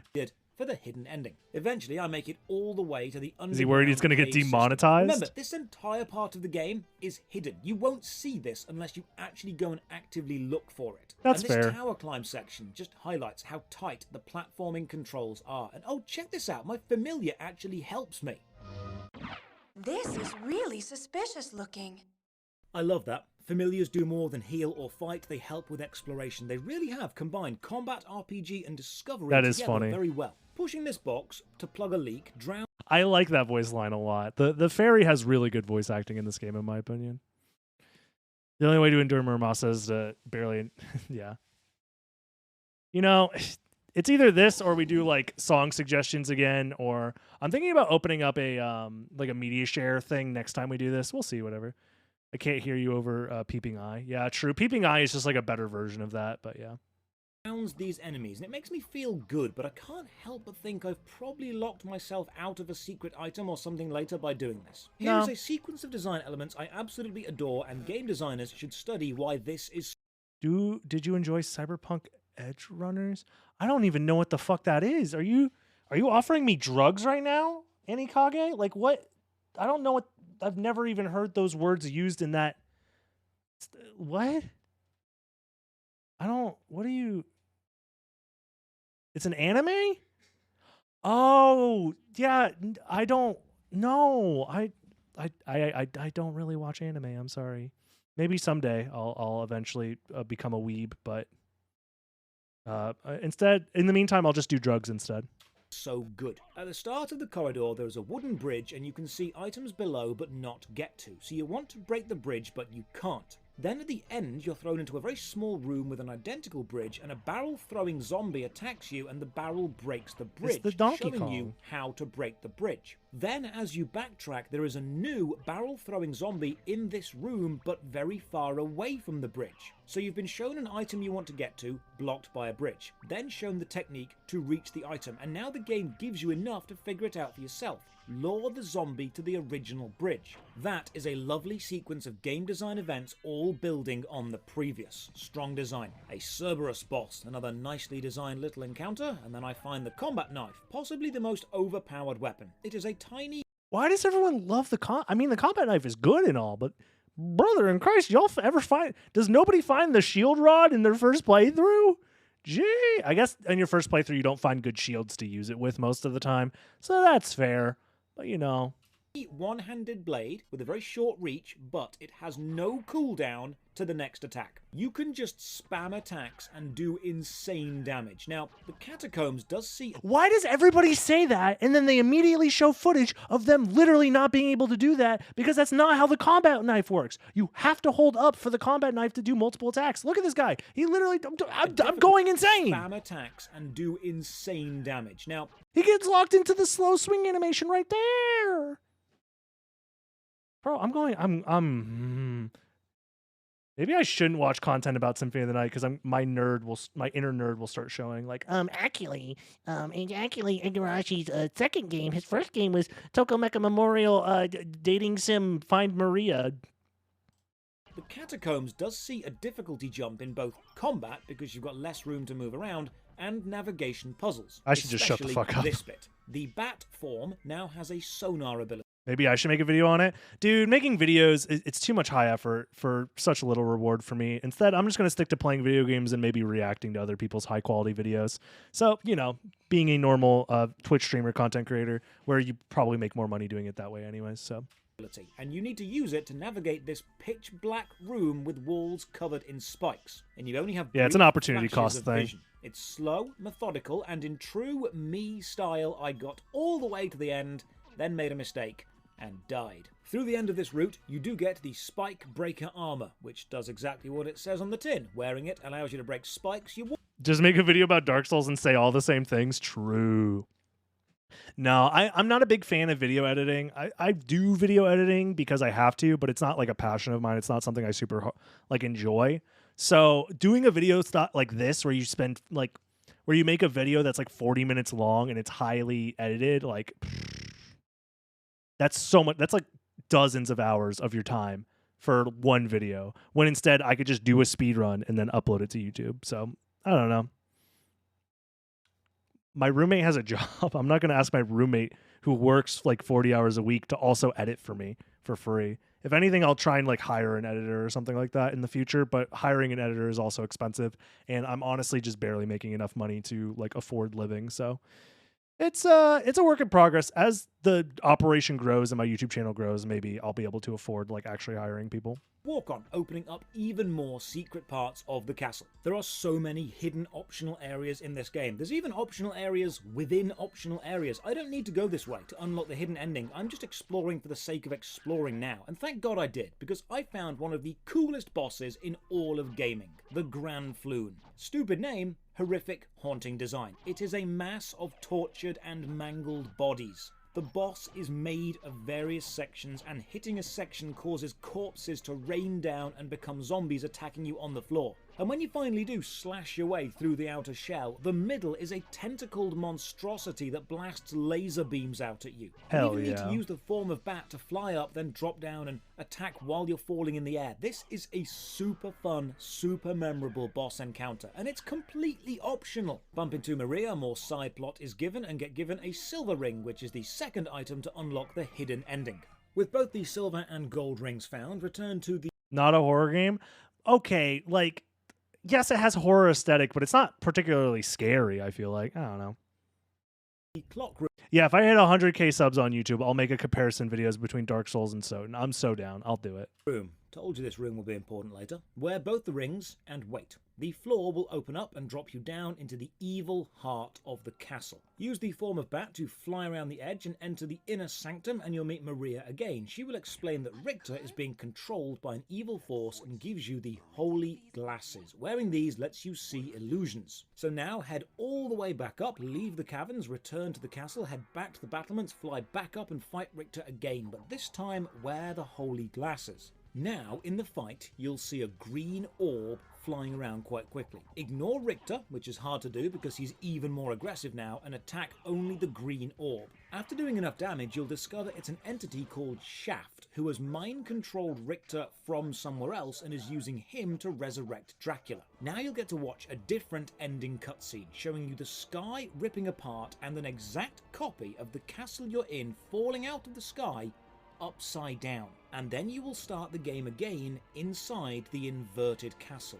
And if you've got this far, congratulations, you are halfway there. Now the actual challenge begins. I wouldn't say You need to halfway fight through there. the entire game again, upside down, with even harder enemies, and hunt down 5 hidden pieces of Dracula to prevent the resurrection. Now the regular castle was hard, but the inverted castle is insane. Everything wants to kill you. Everything throws projectiles. They now bounce. To be fair, if you go to the inverted clock tower at the very start of the second castle, it's fair to think that the second castle is insanely overpowered, crazy hard, because, yeah, the inverted clock tower is fucked up. But, you know, could be worse. You know? Someone didn't find Power of Mist. True! Even more. Knights do hundreds of damage per hit. Some enemies are indestructible. This is an entire secret game, and it basically wants you dead now. Killing the opening bat gets us the Ring of Vlad. We fight through the inverted clock tower, which is packed with flying knights and possessed swords and Medusa heads that turn you to stone on contact. This place is a death trap. And all the secret areas you found before in the original castle, you can find them again. And if you look carefully, you can actually find all of the super powerful equipment that you started the game with before death took it away from you. Yo, that's Honestly, hella in some poggers, parts, dude. It's best to just avoid enemies and use the form of bat to fly over everything. And yeah, it's cheesy, Does he get but it's Chrysogram also here? kind of I wanna essential know. to not die. Now, this enemy really reminds me of Devil May Cry. You can't tell me this is coincidence. These black cats run at you, then turn into a puddle, slide along the floor, then pop up to attack you again from behind. Exactly like that stupid mini-boss fight in the first Devil May Cry. Take down Medusa, one of the easier secret Could you have shown like video reference maybe, please? Because I've never played Devil May Cry, so like it would be kind of cool to see what your reference. No, it's cool. We're just gonna keep moving on. All right, cool. I've never played it. I'll just believe you. boss fights because a shield just blocks her gaze and makes her useless, and then you meet and fight Death. Now, he was probably meant to be quite tough, but I just spammed the sword special attack and he goes down in a few seconds. I'm not going to pretend there aren't balancing issues with certain tactics. Once Hell you've got yeah, all this 5 game is bits of balanced Dracula for all perfectly. hidden bosses in the inverted castle, return to the inverted clock He has a DMC video. Okay, makes room. sense. The clock will ring and the ceiling will open this time. So, form of the bat, fly up, fly around, and drop down into the inverted castle heart and prepare for the actual final fight. You need to fight Shaft, and there is no way around this. You're going to take damage. He has these orbs zipping around, electricity Somebody didn't find Power of Mist. zapping between them, shields, missiles. The guy is a whirlwind of damage, and you're going to be jumping and blocking and spamming special attacks for all you are worth, but eventually he will go down, but that is not the end. Now, with no break or reprieve, you will discover Shaft has succeeded. Dracula is back, and we have to fight Dracula one final time, and this fight is hard. Now, the Dracula fight is pattern recognition taken to the extreme. His He has like 3 attacks, bro. Calm down. attacks can 1 or 2 hit kill you. And remember, if you were playing this on PlayStation back in the day, there's no autosave or save state before this fight. You'd have to load your save from a save room, fight all the way to Shaft, beat Shaft, sit through Dracula's intro speech, which is Most people, honestly, they just stock up on potions and spam potions. It's not that hard, really. Like, by this time in the game, you should have a lot of potions. I don't know, man. unskippable, and then fight him with whatever health you had left. The reason these old boss fights are so tough isn't just mechanics, it's the minutes of setup each attempt takes to get to. Now, once you recognize the patterns, jump over one swiping hand, jump over the other, avoid the thrusting skulls, bat form around the triangle beam. Yeah, that's one of the downsides of using save states is it like forces you to not engage with certain mechanics instead of just like throwing your face into the wall over and over again. To be fair, there's certain mechanics that I find frustrating, like limited continues and forcing you to start at the very beginning of the game for some old arcade games. I think using save states is fine there. Like if your only option is to restart at the very beginning of the game, that's a lot of backtracking. But if it sends you to like the beginning of a stage or to your last save point, it's not the end of the world. Attack, bat form away from the enemy crusher, jump over the background to foreground energy ball. It is possible to do this fight taking no damage, and I mean, you basically have to do it that way. This fight is a brutal test of memorization, avoidance, and holding your nerve because it is a long fight, but eventually you will win. You take Dracula down, you get the final cutscene. The castle is destroyed, Maria and Richter are safe and free. Alucard explains his blood is still technically evil, so he'll go back into magical sleep until he's needed again. And after hours of work and an unforgiving second half of the game, you get the good ending. Castlevania Symphony of the Night is fantastic. It's a super tight, well-made action-adventure with enough RPG elements to give the player meaningful equipment choices, but it always remains focused on skill over stats. The fake-out ending leaves you wanting more, and the hidden ending delivers that more in abundance. The inverted castle is a beautiful touch. Having the entire regular map, which is already substantial, flipped and be only half the game is crazy. It looks gorgeous, it plays super smooth, and while the soundtrack doesn't always fit the environments, it is still high quality. It's a tough game, but it's a fair game. It's a game of skill, and when you take a boss down hitless or you blitz through a section, you can smile knowing it wasn't stats that carried you through that, it was your skill. So was it good? Yes. Good God, yes, it was, and it still is an incredibly good game. I didn't have any nostalgia going into this playthrough, and I loved it. I can see why this game deserves a spot on anyone's top 10 list of any games, not just PlayStation 1 games. So with hidden weapons, hidden areas, and an entire hidden plot line leading to hidden items unlocking a hidden new game with a hidden ending, to end this review, I will happily award Castlevania Symphony of the Night A miserable little pile of secrets. out of 10. Thanks for watching. If Fair. you played Castlevania Symphony of the Night when you were younger, let me know what you think of the game. Another massive thank you to all Goes down into the comments. Dog shit video game. No one should ever play that. Boo, boo, boo, boo, boo, boo. Yeah, good video. Honestly, great video. This was from scrolling down. Josh Strife Plays. So shout outs to you. Great video. Yeah, that sure was something. Back to just normal grinding, I guess. Back to the old grind.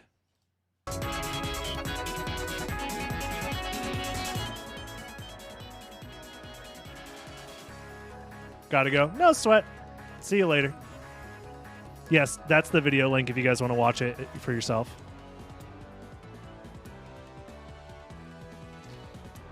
Oh, welcome, Doc.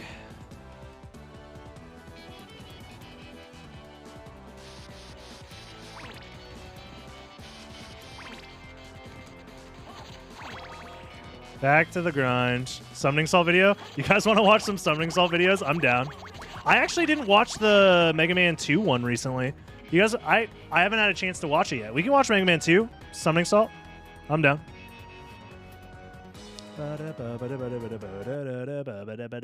Let's do it.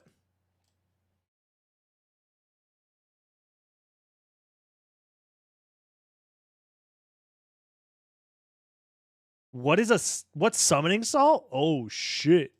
The time that he had Shush. There was Woodman. There was Woodman. Bro, I'm about to show you my Woodman. If you know what I'm saying. This video contains flashing lights that may affect viewers with photosensitive epilepsy. Viewer discretion is advised. I'll show the whole thing. That's fine.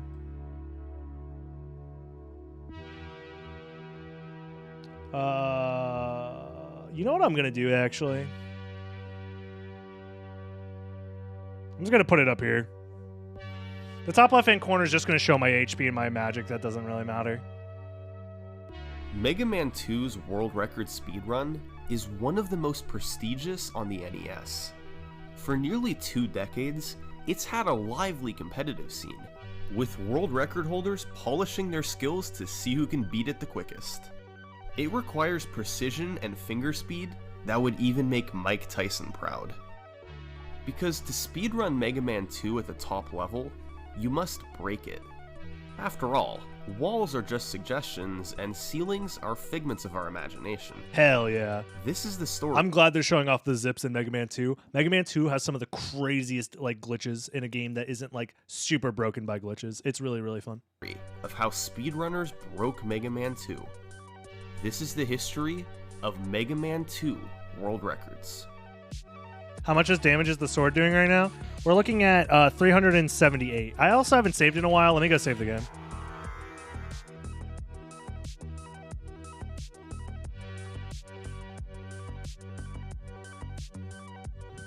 Finger speed. I'll show you some finger speed if you know what I'm saying. Ask your mom about my finger speed. And now a word from this video's sponsor, Yo! NordVPN. Let's go! No Potato free salt sponsors. Off with usage with a mistake. Thanks again to nordvcom/summoning salt. Your support really goes a long way. Also get the bag, Summoning Salt. You earned it. So, where do we begin? The early history of Mega Man 2's Yeah, see you later, world Rainbow. record is an enigma to uncover. In the mid-2000s, people completed runs both with and without video proof on different versions of the game and with different rule sets. Hell yeah. At certain points in time, what would be considered the true world record was ambiguous, and to this day, putting together an accurate timeline is quite difficult. Yet, through all that, I've actually had some sponsors reach out to me. One, I'm too lazy to deal with it, and two, most of them, because of the size of my channel, don't really pay all that well. Unless I decide to do a really, really grimy mobile ad for 3 minutes out of my video or something like that, which I currently just don't want to do. I much prefer feeling comfortable making money off of ad revenue and making money off of subscriptions and Patreon. That makes me feel more comfortable personally. there's one run that's pretty unanimously But in the considered future, to be maybe. the first world record. The year was 2004. Fuck, that's The old. runner was Richard Ureta, and his final time 2004? was 30 minutes and 39 seconds. Bro, In Mega Man it's on a VHS. Holy shit. Y'all see the VHS fucking... Oh my... I know it's 2004, but god damn, bro. In 39 seconds. Look at the VHS effects. Oh, it's old. In Mega Man 2, you're presented with 8 stages you can complete in any order. Yoretta decided to start That's with Airman, crazy. where he precisely jumped on the lips of blocks to avoid slowing down. You only have about a 4-pixel window to do so, and risk dying from a missed jump. He then had to slowly ride on the clouds to make it further in the stage, and on the boss fight, used the Mega Buster to take down Airman. I'll show you my Mega Buster. I Yoretta should then stop. played Quickman stage, where he repeatedly rode item 2 to quickly skip through long corridors. Quickman himself has a random pattern, but Yoretta once again took him down nicely with the Mega Buster. Next up was Flashman, where Airman's weapon was used on larger enemies, and item 2 helped him skip over the last room. On Metal Man stage, Yoretta froze time with Flashman's weapon so he could run through without the spikes falling on him. Okay. He also jumped forward on the conveyors moving against him, so he wouldn't be pushed back. Item 2 was utilized once again, although he had to carefully maneuver around spawning enemies. And on the boss fight, he used quick boomerangs, which is Metal Man's weakness. With 4 Robot Masters down, and Metal Man's overpowered weapon acquired, Yoretta went into Bubble Man stage. The shrimp and fish are quite weak to metal blades, so Yoretta was able to jump up and shoot them down to quickly clear a path ahead. Huh. I don't think I've ever done It that was in my... similar to how a casual player playthrough. would get through the stage, but the key difference is that Yoretta never stopped running. Nice. He precisely maneuvered and barely let go of right on the D-pad. I will Heatman say- stage, Yoretta I think it's crazy to see speedruns from 2004 where, like, they're actually good. Does that make sense? Like, isn't it crazy that there are people in 2004 who were actually good at speedrunning video games?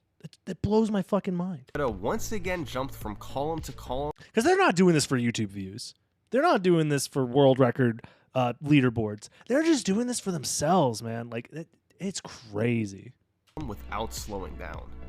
He used item 2 to cross the lava gap later on, and used Bubble Lead on Heatman. Heat has random delays between his shots, but since it only takes 3 bubbles to kill him, they hardly mattered at all here. More on those delays later. Next up was Crashman, whose stage is filled with ladders that you normally have to slowly climb. However, if you place down an item 3 while you're climbing up the ladder, you can then jump off of it and save a bit of time. Nice. Yoretta also used item 1 to his advantage by letting him bypass ladder sections altogether, and avoid having to ride on the slow conveyors. And finally, there was Woodman.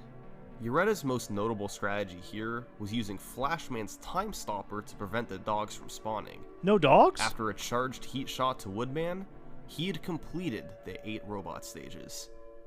But now, the game's difficulty takes a big step up. True. It's time for the Wily stages. Oh, he doesn't play the music? Come on! Wily 1 is similar to Crashman's stage in that there are several ladders you have to climb up.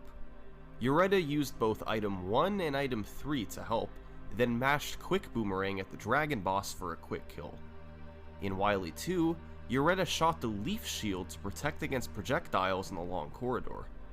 They randomly drop health and ammo, which are bad luck in a speedrun since it slows you down to pick them up. Wily You understand. 3 is the Yeah, if your parents are like, you can only play for 30 minutes a day, you're gonna get the most out of those 30 minutes. I guess that's fair. Yeah, true. easiest Wily stage, with the only tough part being at the end, when you have to jump up and mash boomerangs as fast as possible. The final 3 Wily stages are perhaps the most important in the entire run. Wily 4 features an enormous sequence of shit. ladders at the start. With several careful item 3 placements, Yoretta was able to quickly traverse his way to the top while barely slowing down. Then, you have 4 spike screens to get through. Normally, you're supposed to ride around on the conveyor and dodge enemies. But Richard Yoretta had other ideas. In the first room, he took damage and used iframes to barely make it across the spikes. In the third room, he used item 2 to quickly get iframes again. And in the fourth room, He Dude. used item 1 to just barely reach the conveyor early and make it to the exit. This is back in In 2004. Wily 5, you refight the 8 robots. That's crazy. Yoretta used each boss's weakness against them, meaning most fights were complete. For reference, these are strats that I saw people use in 2014 when I was watching people grind world records for Mega Man 2. Like, it's crazy that like over 10 years of strats were found like way back in the day. It's crazy to me. I love speedrunning history like this. This is why Summoning Salt is the GOAT, for being able to like show this stuff in like a mainstream audience. Like, holy shit, it's so great. Completed in a matter of seconds. For the stage boss, he used metal blades to tear through the first phase, and then a crash bomb he had saved from the Wily 4 boss. And finally, there was Wily 6. For the stage itself, you just walk to the end without slowing down. But the alien boss is another story. You have to hit him with 14 bubbles, and if you make contact with him, known as hugging the alien, he tanks your health. Yoretta's strategy was to get hit by a projectile, then use the iframes to briefly mash bubble lead as That's fast so as he could. smart, yeah. He avoided hugging the alien and closed out the run at 30:39. That's crazy. And with that, from Mega Man 2 2004. had its first world record. It was a solid run with few big mistakes, but at the end of the day, was it that far removed from a pristine casual playthrough? Yoretta was obviously much more skilled than a casual player, and tricks like damage boosting in Wily 4 did Exactly. help. Yeah. But running through the stages and obliterating the bosses with their weaknesses isn't necessarily that difficult to do. For the next couple of years, there would be little activity. But then, the timeline starts to get tricky. See, Mega Man 2 lets you play on either normal or difficult mode. Difficult mode means enemies take more shots to kill, particularly the bosses. Yoretta's run was on normal mode, since it's faster than difficult mode. But in late 2006, a vibrant speedrunning community for the game would form in Japan. Yep. There, the game is known as Rockman 2, and it has one distinct difference. It defaults to difficult mode, Yep. with no option to change it. But You'd the think that would mean the Japanese text is actually faster. Spoilers. it's slower than Mega Man 2, but text cutscenes take significantly Yup. less time in Rockman 2. Yup. So much less time that it ends up being a wash with the time lost from playing on difficult mode. Yup. So, Rockman 2 and Mega Man 2 runs are comparable in time, but Rockman 2 is considered the more challenging speedrun. Yep. And after a series of improvements through 2007, despite playing on a more difficult version of the game, a runner from Japan named Lambda would beat Yoretta's run by over a minute. Damn. Lambda saved time in just about every stage, despite bosses taking much longer. A lot of it came from just being a bit cleaner everywhere. Fewer small mistakes and tighter execution. Just be better, smile. This added up big time over the course of the run. In Wily 4, you can see how more item 3 placements and faster movement saved Lambda significant time. In all, this run felt like less of an expert's casual playthrough and more like a polished speedrun, boosted by the fact that he played on a more difficult version of the game. In 2008, a runner named Hoshi would set another string of Rockman 2 records, ultimately taking it down to 29:15. He saved about 3 seconds in Bubble from fewer knockbacks, and about 4 in Clash from better item 3 placement on the ladders. Together, Lambda and Hoshi had taken Rockman 2 to the next level. This was just 2008, yet their speedruns were optimized to levels most games wouldn't see for years. But there's one thing to note about these runs. They were played according to PeerCast rules, What the fuck is PeerCast? Japan's leading speedrun hub at the time. What? I've And never one heard rule of this from before. PeerCast stated that auto-fire was allowed, Oh. meaning you could hold down the button and I heard fire about your this. weapon up to 30 times per second. Yeah, I've heard about this. This made some sections of the game easier, like killing enemies without slowing down, and it made some sections impossibly fast, like the alien fight in Wily 6, which normally takes 28 shots to kill in Rockman 2.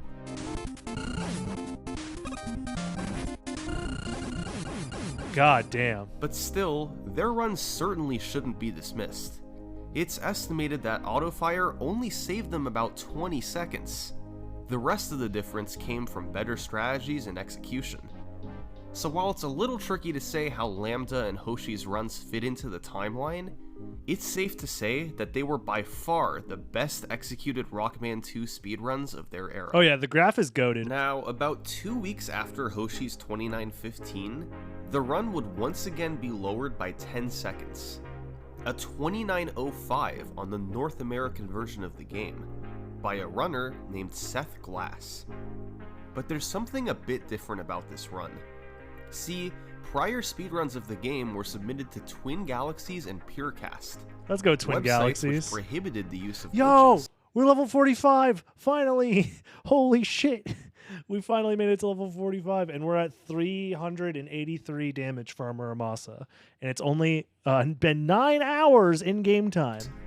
Seth Glass was submitting to Speed Demo's archive. Never heard of him. So he was free to use whatever glitches he wanted. And boy, did he ever use them.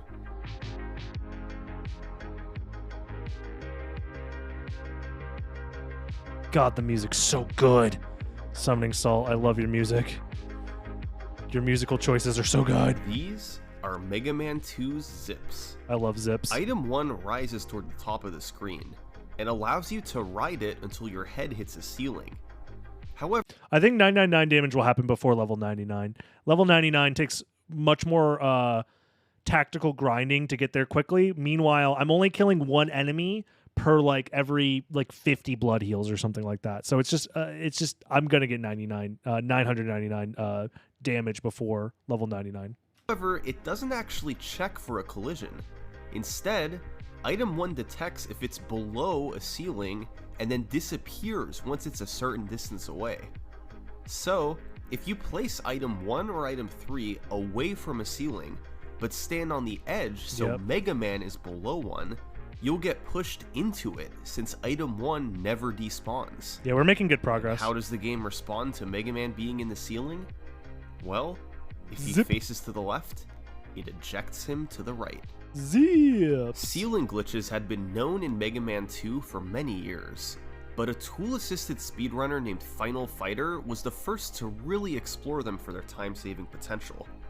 He discovered several zips all across the run back in 2004, many of which Seth Glass would use in this run 4 years later. They were zipping back in Glass's 2004. new route through the game, which he borrowed from the TAS, was to start with Flashman, so he could obtain Item 3. Then, in Heatman stage, he'd perform the first zip. By placing an Item 3 while touching the bottom of the ladder, then re-grabbing the ladder, you can jump back on it while facing right and enter the ceiling.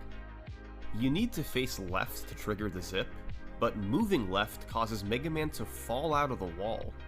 So, Glass did what's called an A trigger. By jumping while stuck in the ceiling, Mega Man quickly lands and cannot move for the next 4 frames.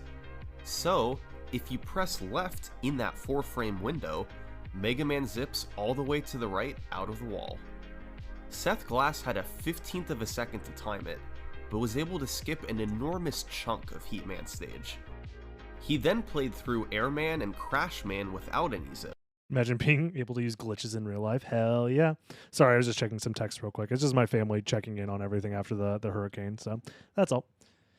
We're almost 15% of the way there. Let's go. Although he used a beautiful new strategy in Airman stage called Fast Air. By precisely placing and jumping off of Item 1, then jumping on the very edge of clouds to avoid taking damage, Glass was able to make it across the gap without having to ride on the slow-moving clouds. He then entered Quickman stage, where he'd place 2 Item 1s down so he could jump up and enter the ceiling. To initiate the zip, Glass this time did a B trigger. By placing an Item 1 in the wall, Mega Man then has 16 frames where he can't move. Press left during that window, and the zip will begin. B triggers. I remember I learned the zip when I was a new speedrunner. I liked learning glitches in different games that were popular at the time on Twitch. And Mega Man 2 speedruns were pretty popular. at the time, so I watched a lot of Mega Man 2, and I learned a little bit of these glitches. These zips are really, really fun to do. They're pretty easy, and it's just fun. Window that's 4 times as big as A triggers, but they can't be performed if you're out of item 1 ammo or if there's already 3 of them on the screen. Triggering these zips isn't free, but it can lead to minutes of time saved. I love that one. Across the run. The one in He-Man stage is so much fun. That's exactly what Seth Glass did. Glass would go on to perform zips in Metal Man. My thumbs are doing Bubble okay. Man, Wily 2. I'm not mashing very hard, to be honest. I could mash harder if I really Wily wanted to. 6. In but the I'm not cases going of to. Quick Man and Wily 6, he had to make sure he didn't soft lock the game. If your zip leads you into a screen transition, you have to stop the zip by pressing left or right just as you get there. If you're too late, you soft lock the game, but if you're too early, Nice. you have to wiggle. By repressing left, your zip begins again, and you can continue to adjust or wiggle until you perfectly land on the screen transition. I didn't know about that. That's Runners crazy. on Speed Demo's archive were thrilled to see a run of the game with zips. But truth be told, there were still moments where it could have been better optimized. Over the next year, Damn, way to roast multiple them. faster times would be set, but the timeline of the official world record Trust me, is I'm not going to hurt problematic. myself. In early 2009, Hoshi would get a couple runs in the high 28 range, but without autofire, they wouldn't have been faster than Glass's run. In April, a runner named Mega Destructor 9 set a time of 28:42. That's a gamer name but if the I've ever video heard of has it. since been removed from YouTube. But as the months passed, the timeline became a bit clearer. And over the next couple of years, the record would see rapid improvement as players implemented more and more zips. In December 2009, a runner named NOU1 got a 28:38 on Rockman 2 without using autofire. It stood for a few months until Seth Glass came back and set a series of records on normal mode, ultimately getting a run that clocked in at 27:51. This was a legendary record. It was posted to Speed Demo's archive and quickly became one of the most popular runs on the site. His 27:51 would go on to inspire a new generation of Mega Man 2 runners, and stands to this day as a benchmark for high-level runners to compare against. Interesting. I like that. But it would only remain as the world's fastest run for about 10 months, when a runner named Furemo beat it on Rockman 2 with a 27:48. Furemo used autofire, but only at 10 shots per second. Interesting. This is well within the rate at which humans can button mash, so it's not thought to have given him any significant advantage. In fact, he actually played at a disadvantage. Furemo played on Wii Virtual Console, Let's which has a slower go! frame rate than original hardware Dude! and loses about 9 I used to play on Wii Virtual Console. Let's fucking go! seconds over the course of the run.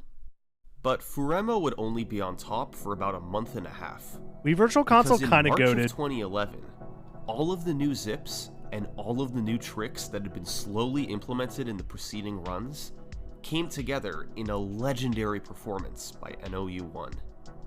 This was by far the best run of Rockman 2 ever completed. NOU1 would achieve a time of 27:21, a world record that would stand for years. I still use my Wii. Me too. Dude, The first 3 having a hacked Wii is so nice. You have fucking you have NES, Super Nintendo, fucking Genesis Virtual Console. You have all the Virtual Console games at your fingertips. You have all of GameCube. You have all of Wii. Like, having a hacked Wii is just so fucking, so good. Now my Spotify is complete. We're finally landing. Hell yeah, dude. That song is fucking awesome. Such a good song.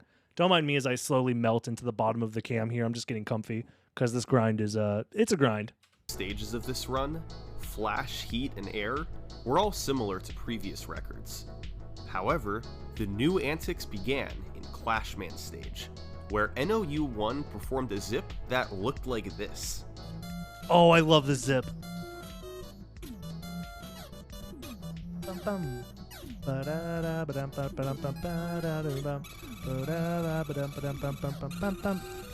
So he's actually walking through the rest of the level, but It looks complicated. He's actually walking through the rest of the level, but the graphics don't update because of the way that the zip works. So it looks like you're just walking on nothing, but it's actually the normal terrain of the normal level. Spoilers, by the way. But behind the scenes, it's a bit more straightforward. See, you don't actually need to climb up this ladder to get to the next screen. If you do a horizontal zip, the game will take him there just the same. Yep. When you move into the ceiling, you activate a horizontal zip that moves Mega Man forward several screens. When you move to the next screen, the game briefly shows the screen Mega Man is actually on before snapping back to the normal view. Yep. This comparison by Biscuit shows... Dude, this comparison video is legendary. I've watched it so many times because it's mind-blowing. It shows you where Mega Man actually is during these zips. what's actually happening. Yeah. You then simply walk to the right to get through the next few screens, while the game shows you as walking through the ground. Yep. Finally, you fall down where there's a ladder, and since it's done when the screen isn't horizontally aligned, it has the same effect as dying by falling in a pit. Yep.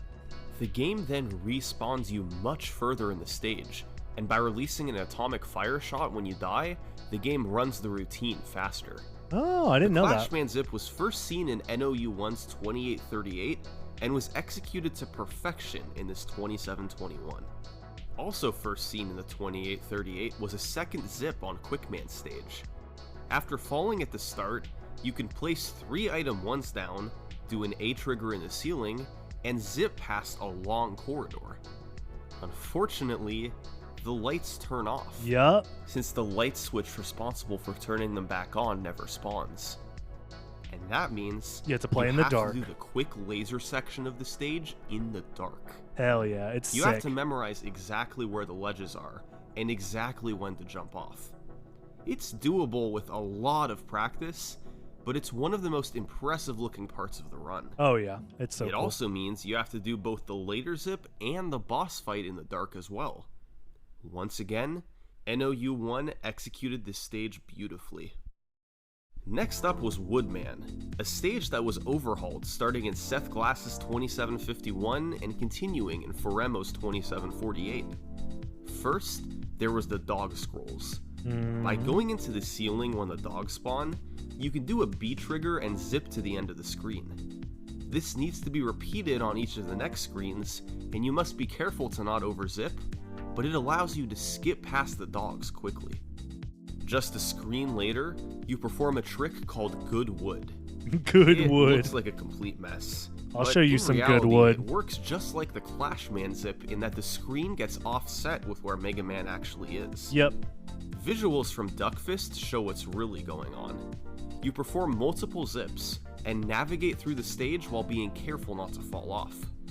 Some of these moves take a large amount of precision, like grabbing an invisible ladder in midair. There's too much going on to concisely explain here, but eventually, you're able to zip and fall to your death late enough in the stage that you respawn at the boss corridor. With so many moving parts, it's an incredibly difficult trick, but it lets you skip over much of the stage. And once again, NOU1 nailed it. And finally, there were the vertical wraps. By getting partially stuck in the wall at the top of the screen, the next screen triggers, but Mega Man stays at the top. Yeah, this that's possible in Mega Man 1 as well. Slow screen. It's used at times in the Woodman zip, but is also used in both Wily 1 and the first half of Wily 4. All these tricks, combined with nearly impeccable execution elsewhere, meant NOU1 was able to finish at 2721. Damn. This was a monster world record. Japan had had a vibrant Rockman 2 community for years, and after thousands of attempts from numerous different runners, this run seemed to be the final product. Runners from the Western speedrunning community looked on with awe. Nobody there was close to beating it either. For the next 2 years, this 2721 was unparalleled at the top. Around the time that NOU1's record was set, a new runner began playing the game. He'd do attempts off and on for the next couple years, improving his skills but still remaining far from the world record.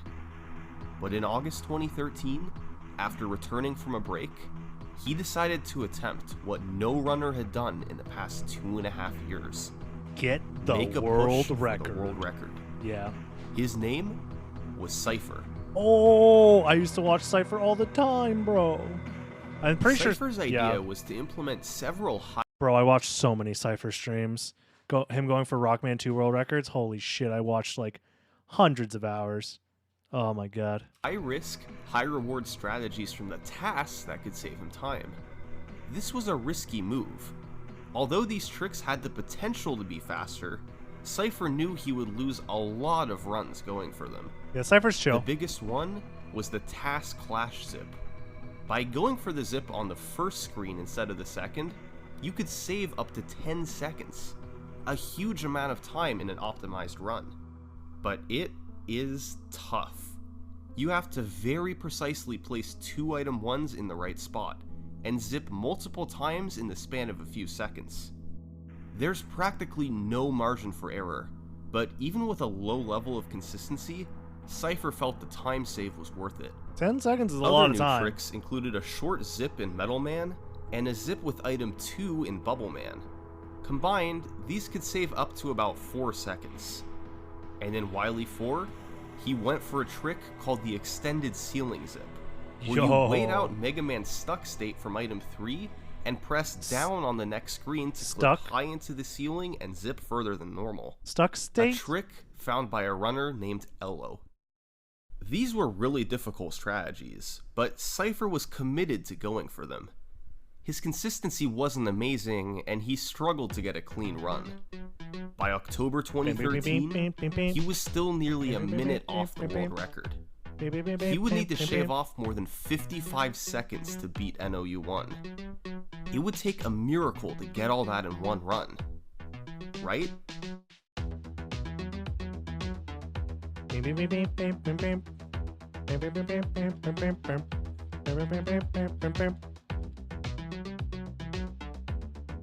Dude, just having like fucking gamer montages with this music in the background is so good.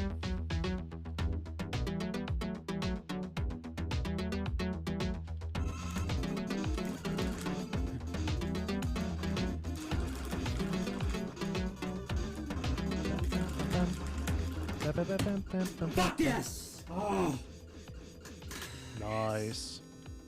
Cypher had just cut a full minute Let me just say, that's a really good world record pop-off. That's a good one. off his So many times I watch Summoning Salt videos and the world record pop-offs are like kind of cringe. That's a good one. personal best. It had taken months of grinding, but he was the new Rockman 2 record holder. Just a classy fuck This yes. run wasn't without its mistakes, however. Some of his zip setups were slow, particularly in Metal Man and Woodman. And in Wily 1, That's a reliable, he had yeah. missed a vertical wrap altogether. But the time save from Task Clash made up for all that, and it was still a record by multiple seconds. Now, NOU1's record had stood for more than 2.5 years. How long would Cypher's record be on 2 top? days? Well, how about 6 weeks? Oh, I Meet tried to guess. Shoka.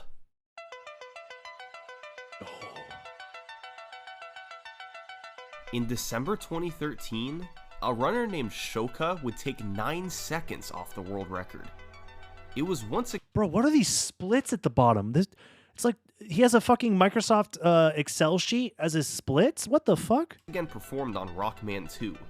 By this point, virtually all top-level competition was on Rockman 2 rather than Mega Man 2, a trend that has continued to this day.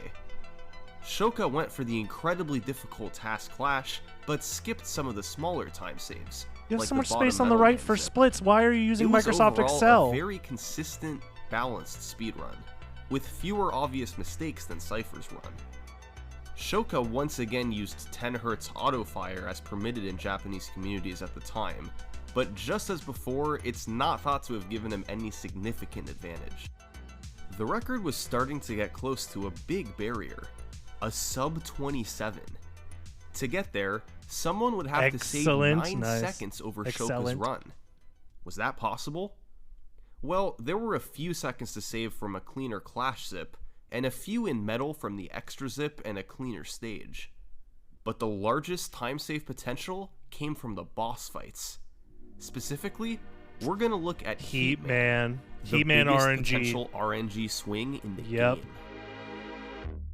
After every shot you hit him with, Heatman can do one of 3 random delays. Yep. 31 frames, 62 frames, or 93 frames.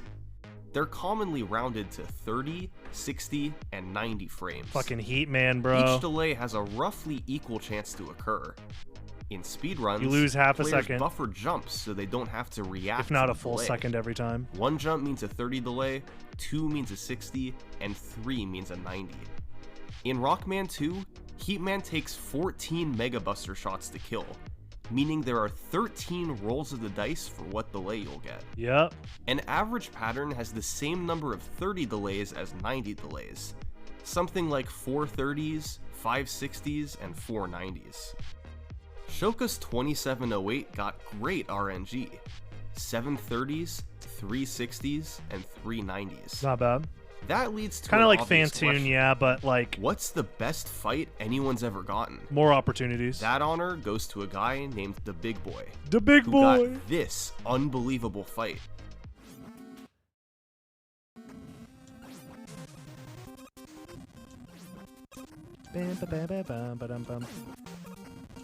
I'm trying to play some Mega in 1. Can I just... Are you kidding me? Yo. 190? That's it? Yo. That's so much time save. 12 out of 13 delays were 30s. Odds of 1 in 50,000. In theory, you could get 13 out of 13, but it may never happen. The odds of it are nearly 1 in 1.6 million. Shit, that's... The potential for better RNG, combined with some mistakes Shoka made, meant Cypher had a few seconds to save here. Added together with time saves elsewhere, and that left enough room for a sub 27. But the road for Cypher would be long. His personal best was still 27:17, meaning he was 18 seconds away. Surely 18 he seconds? wouldn't be able to get there all in one go again. Right? No. No.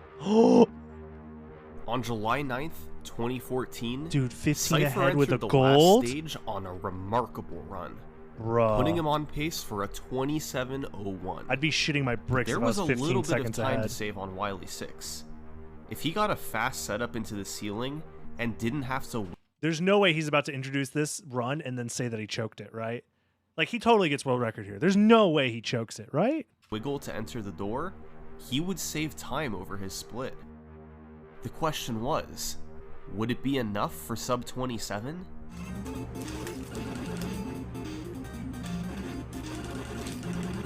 Uh-oh.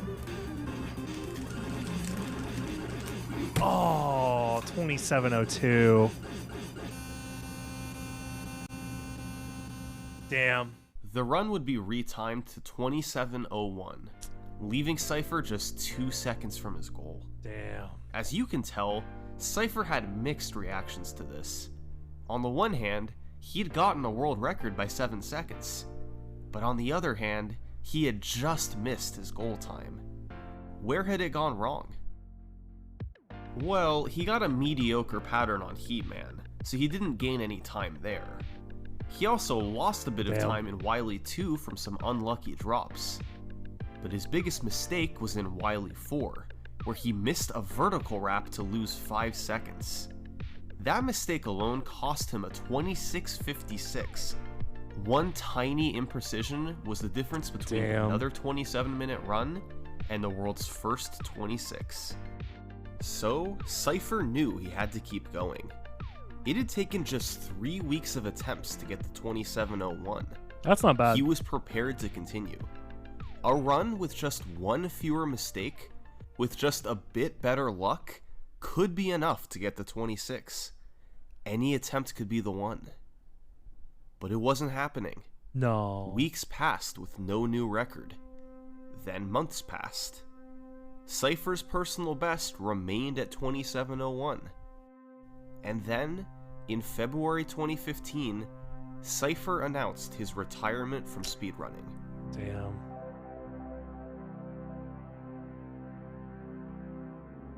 He felt 5 years is a long time spending grinding at video games. Try 9, brother. that it was taking up too much time and wanted to focus his attention elsewhere. That's fair. Cypher's legacy would remain, however. Over the years, Cypher entertained thousands with his runs, and together with Shoka, took the record down right to the limits of the 27-minute mark. But he didn't quite achieve his goal. The Cypher era of Rockman 2 had come to an end without his sub 27.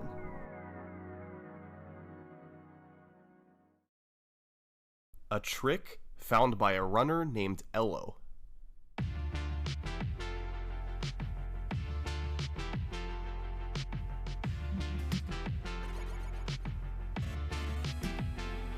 And then every time.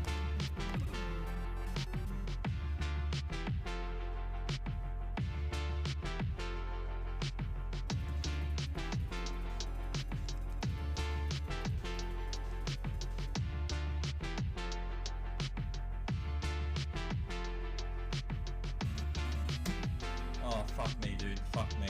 Minus 6.9. Fuck, fuck.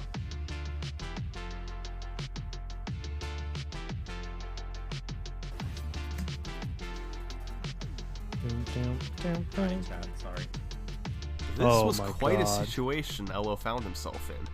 On pace for a 26:55 with one stage to go. Who was this guy?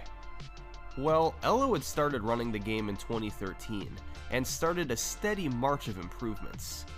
He stayed well behind Shoka and Cypher's records, but throughout 2014 the gap got smaller. Finally, by November, he was within striking distance.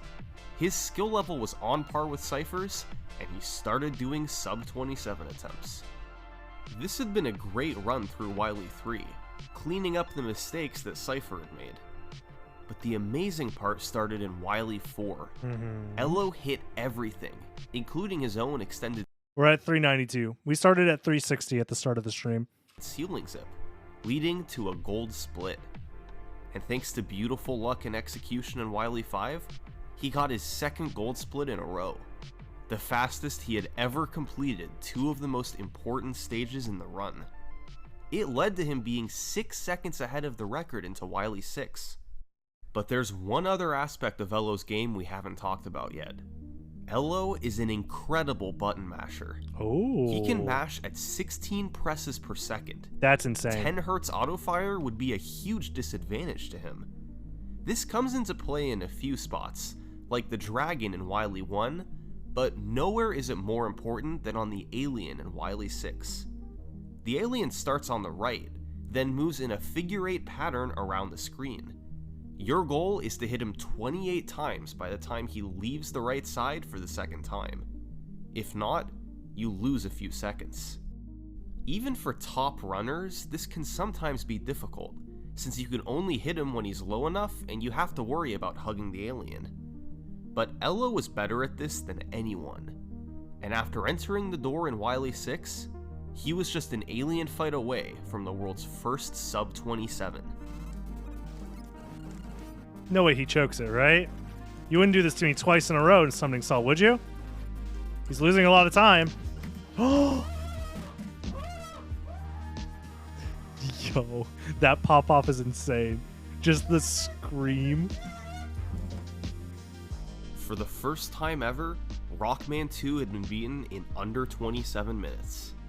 As celebration poured in across the community, Elo seemed to be in a state of shock.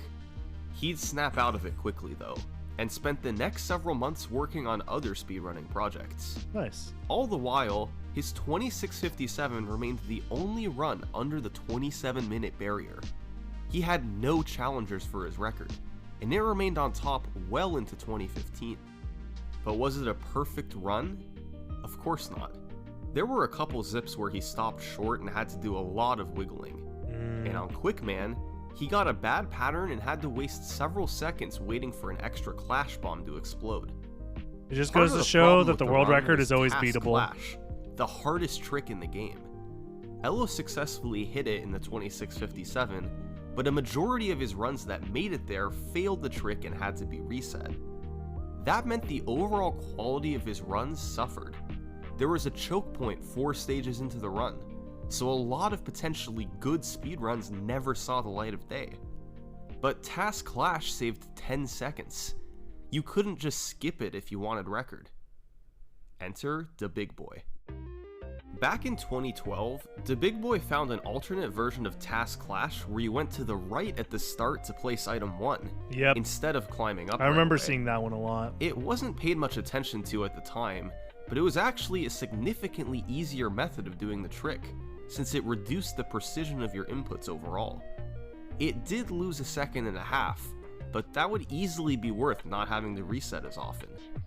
The trick would go on to be nicknamed Biggie, in honor of its creator. Biggie. So, when Elo came back to runs in August 2015, he did Biggie instead of Task Clash.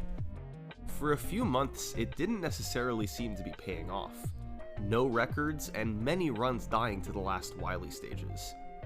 But on October 22nd, Elo had a fantastic heat fight. 830s, 460s, and just 190. That put him 3.5 seconds ahead of the record, so even when he lost time going for Biggie, he was still easily on pace. With a clean Quickman stage and faster vertical wraps on Wily 1, sometimes you just gotta get lucky. 6 seconds ahead. But that lead would erode over his strong final 4 splits. He lost a bit in Wily 3 from bad luck, and had slow Quick and Clash fights in Wily 5. But a slight lead still remained, and after some incredible mashing on the alien, it was enough to take the record 1 second lower. Jesus Christ, that took me a fucking year. 1 year to lower the record 1 second. That's crazy. That's how tough Rockman 2 runs were becoming. It took months for even the best player in the world. Is there any to RNG get a in record Stone speedrunning? Yes, but it's not very Who important could say most of the how time. long the next record would take? It's either you get a 1 in 41,000, or sorry, 1 in 4,100 random drop that saves you like a minute, or nothing. And nobody's ever gotten that drop on a run that ended up being world record. So Symphony of the Night doesn't really have RNG that super affects speed very much. There's like one room where you have a 1 in 3 chance of getting a pattern that saves you like 2 seconds, but that's about it. The very next day, Elo was a couple seconds ahead going into the refights. Wily 5's boss refights is one of the most random parts of the game. The biggest points of variance are Quick, Air, and Heat. Quickman has random high jumps and boomerang throws that can lose you time. Airman has different projectile patterns he can shoot out. Exactly, Lynn. Elo's goal was to get a 2-cycle fight with the Leaf Shield, but it often wasn't possible even with good execution. And Heatman works just like he did the first time, but only has 4 spots for delays instead of 13. The execution on some of these fights is tough too, especially Quick, Air, and Wood. So, Elo just had to do his best, and hope his RNG and execution was good enough to keep the run alive. Oh, I got screwed hard. PV's over. You have no idea how much time that costs. And then I flew the Clash fight, it's over. Damn. I haven't even seen the major RNG, and it's already over. Oh. I'm gonna go save. It's been a while since we saved, and we're at 90, 394. 90. If you didn't know it's over, it's over. It wasn't over. It's fucking over. It's over. We ain't making it back from this one. Meanwhile, Summoning Salt is like, no, it's not over. I'm gonna keep this running. I'm gonna grab food real quick. BRB. The refights weren't great, but Elo was only a second behind overall. And with a really good zip and fast alien might hit kill, 420, I don't know. he could save up to 2 seconds on the last split.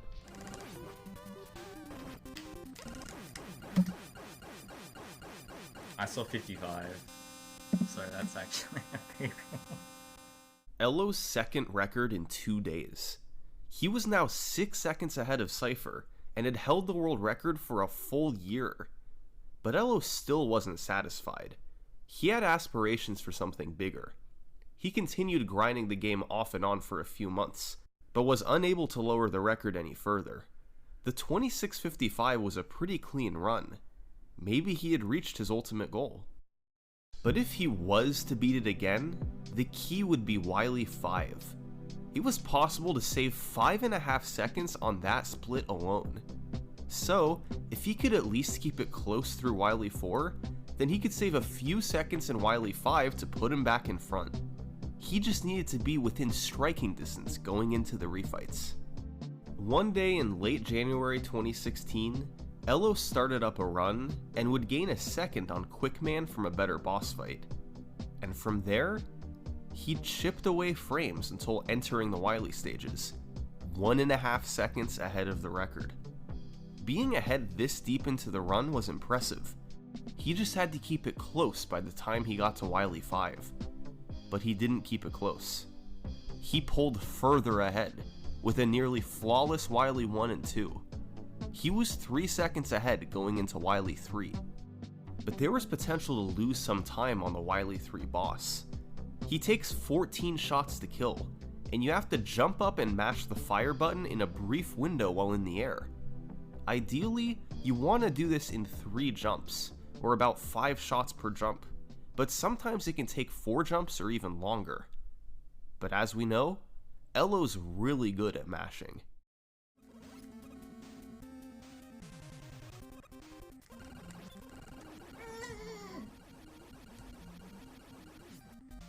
This was the first 2-jump kill in Rockman 2 history. 7 hits per jump. It had been theorized and done in practice, but never before had someone hit it in a speedrun. Elo just needed to be close going into Wily 5. Instead, he was 3.8 seconds ahead. And sure enough, he picked up some more time on the refights, gaining 3 seconds to put him 6.8 seconds ahead going into the last stage. This was the chance of a lifetime for Elo, if he could just close it out.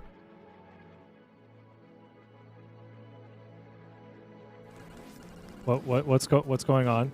Chance of a lifetime. Yo.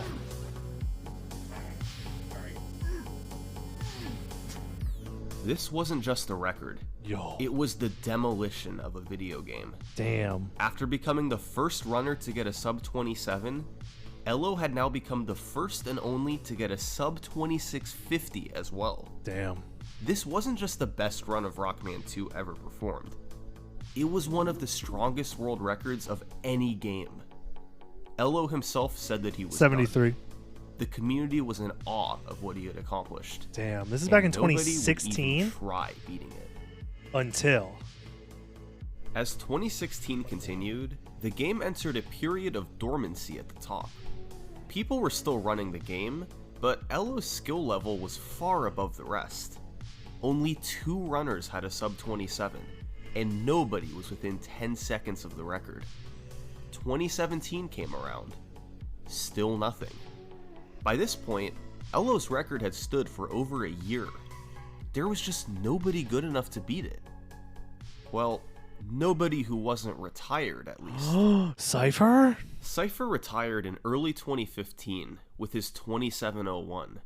Since then, new strategies had been developed that would allow that time to be significantly faster. If anyone in the community could beat Elo, it would be Cypher. The only thing that changed with familiars as they level up is they learn new moves usually, and do more damage. But that's about it. Like the fairy's able to use more higher level potions to heal you, and that's about it. Yeah. But unfortunately, he wasn't interested in coming back. Cypher had moved on, and the community would just have to accept that. No. Someone else would need to be the one to beat the 2648. And then came AGDQ 2018. That year, a runner named Sinister1 was organizing a relay race of Mega Man 1 through 3 for awesome I was games there! done quick. I was at And AGDQ he 2018. Really wanted Cypher to participate. He hadn't ran the game in 3 years, but he was a hugely important part to the game's history. Cypher resisted. He was done with speedrunning and had no interest in returning. But Sinister kept pushing. And finally, after having time to consider it, Cypher agreed to play the game for the relay race. I was there, PogChamp. He had 3 years of rust to shake off. It was hard to say how well his skills would translate after such a long time off. He learned the new strategies and built up his I was consistency there. with all the game's tricks. I remember After watching weeks the of Mega Man diligent Relay. practice, I talked to Darkman after the Mega Man Relay was over, I'm pretty sure. And it was like me, Raging Cherry, and Darkman were hanging out after the Mega Man Relay. And overall, it was really good. It was a really good race. I remember, I think that was the same year that did the X Relay as well. They did X 1 through 3 as well as Mega Man 1 through 3. It was a good chunk. race day finally arrived. Let's go! And to give you an idea of how the event went, going into Mega Man 2, Cypher's team was in last place of the 4 teams. And 28 then minutes later, his team went into Mega Man 3 with the lead. Yo, Cypher had single-handedly taken his team from last to first place. And largely thanks to his performance, they would go on to win the race. Let's go! Cypher's skill was still clearly all there. He hadn't lost anything in his 3 years of retirement. And when combining his abilities with the developments that had been made, who knew what his limits could be? So, roughly 40 months after his last... How long is my average stream? Usually like 5 hours. How long have we been going right now? We've been going for about 6 hours, so yeah, we're a little above average here. I wanted to at least finish this video and maybe get to 420 attack power on the Muramasa, but we'll see. Session of world record attempts, Cypher decided he was going to make one more push for the record. The road was going to be tough. Cypher had achieved a 26:59 in preparation for the relay race, but he was still 11 seconds behind Elo. 10-hour stream! While that was good for second place, Please not again. It seemed like he still had a long way to go. But suddenly in late January 2018, Cypher would find himself on world record pace late into a run. After a fantastic 8 robot stages and a big time save on Wily 5, he was 2 seconds ahead of Elo into Wily 6. There are 2 steps to the last stage. First, you need to get the zip and enter the boss room. Mission perfectly accomplished. Yo. Step 2, fight the alien and get a right side kill.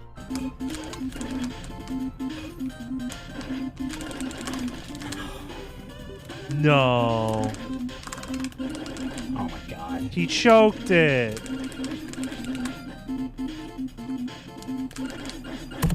Damn. Still PB'd though. I can't believe I threw it away at the alien.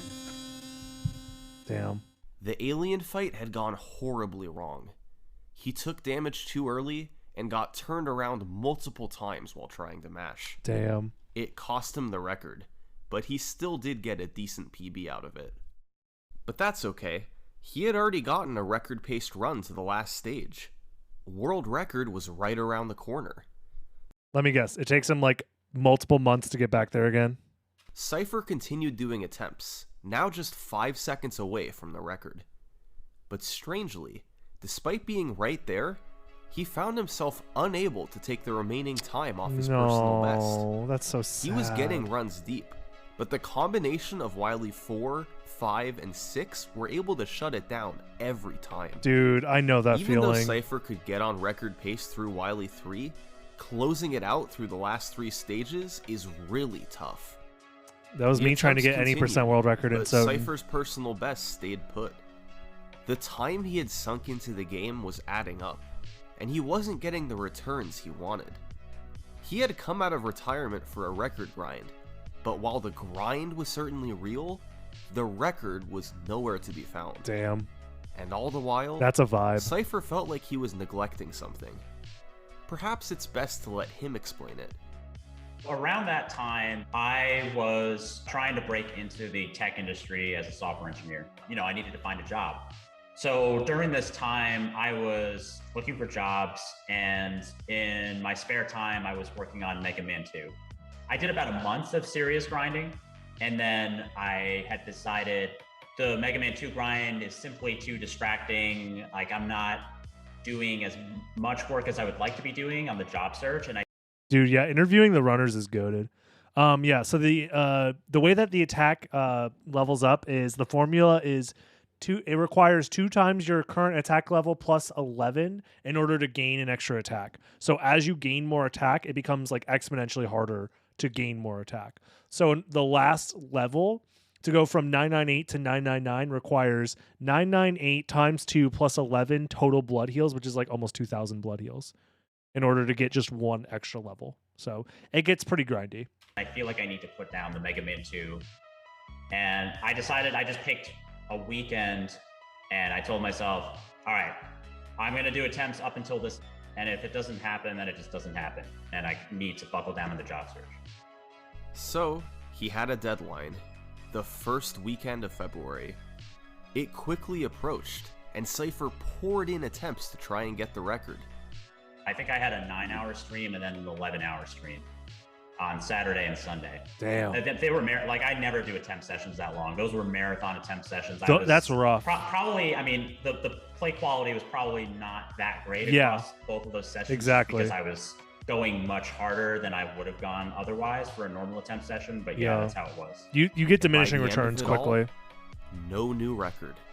Cypher's deadline had come and gone, and Elos 2648 was still on top. That's crazy. It was time to give up the record grind.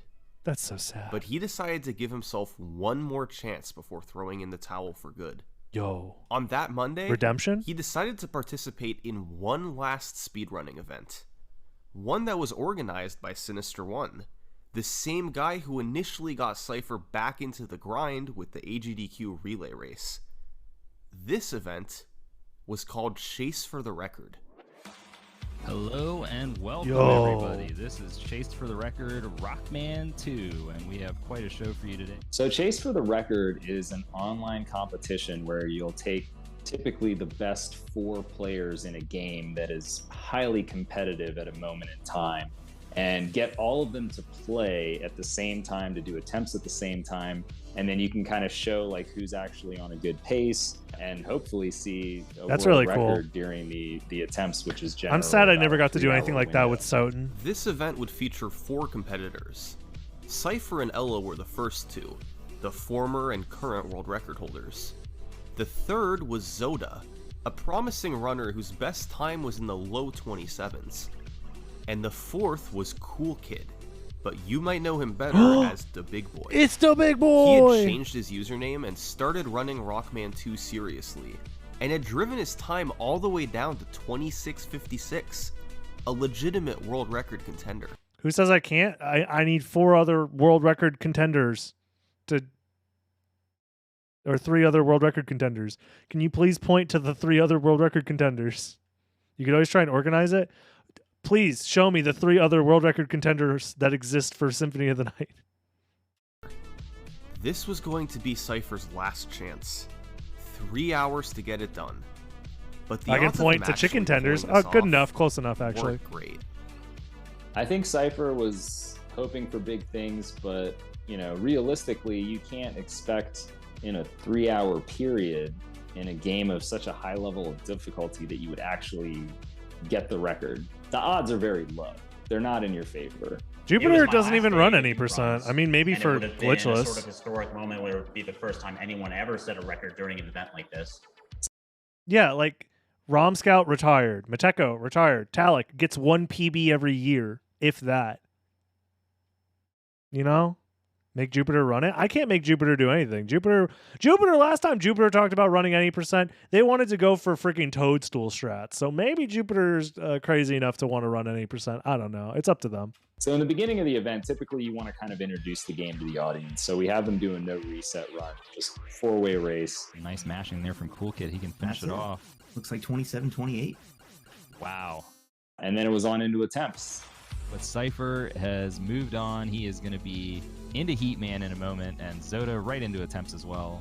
I'm not sure I've ever been as focused on anything in my life. And Cypher going to set up this first zip here. Nicely done. Yep, right up against the ceiling. That's what you're looking to see from any of those item 1 zip setups. I've got 3 hours.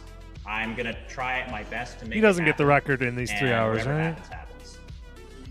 And he gets the 1 blade. That's probably the most favorable pattern.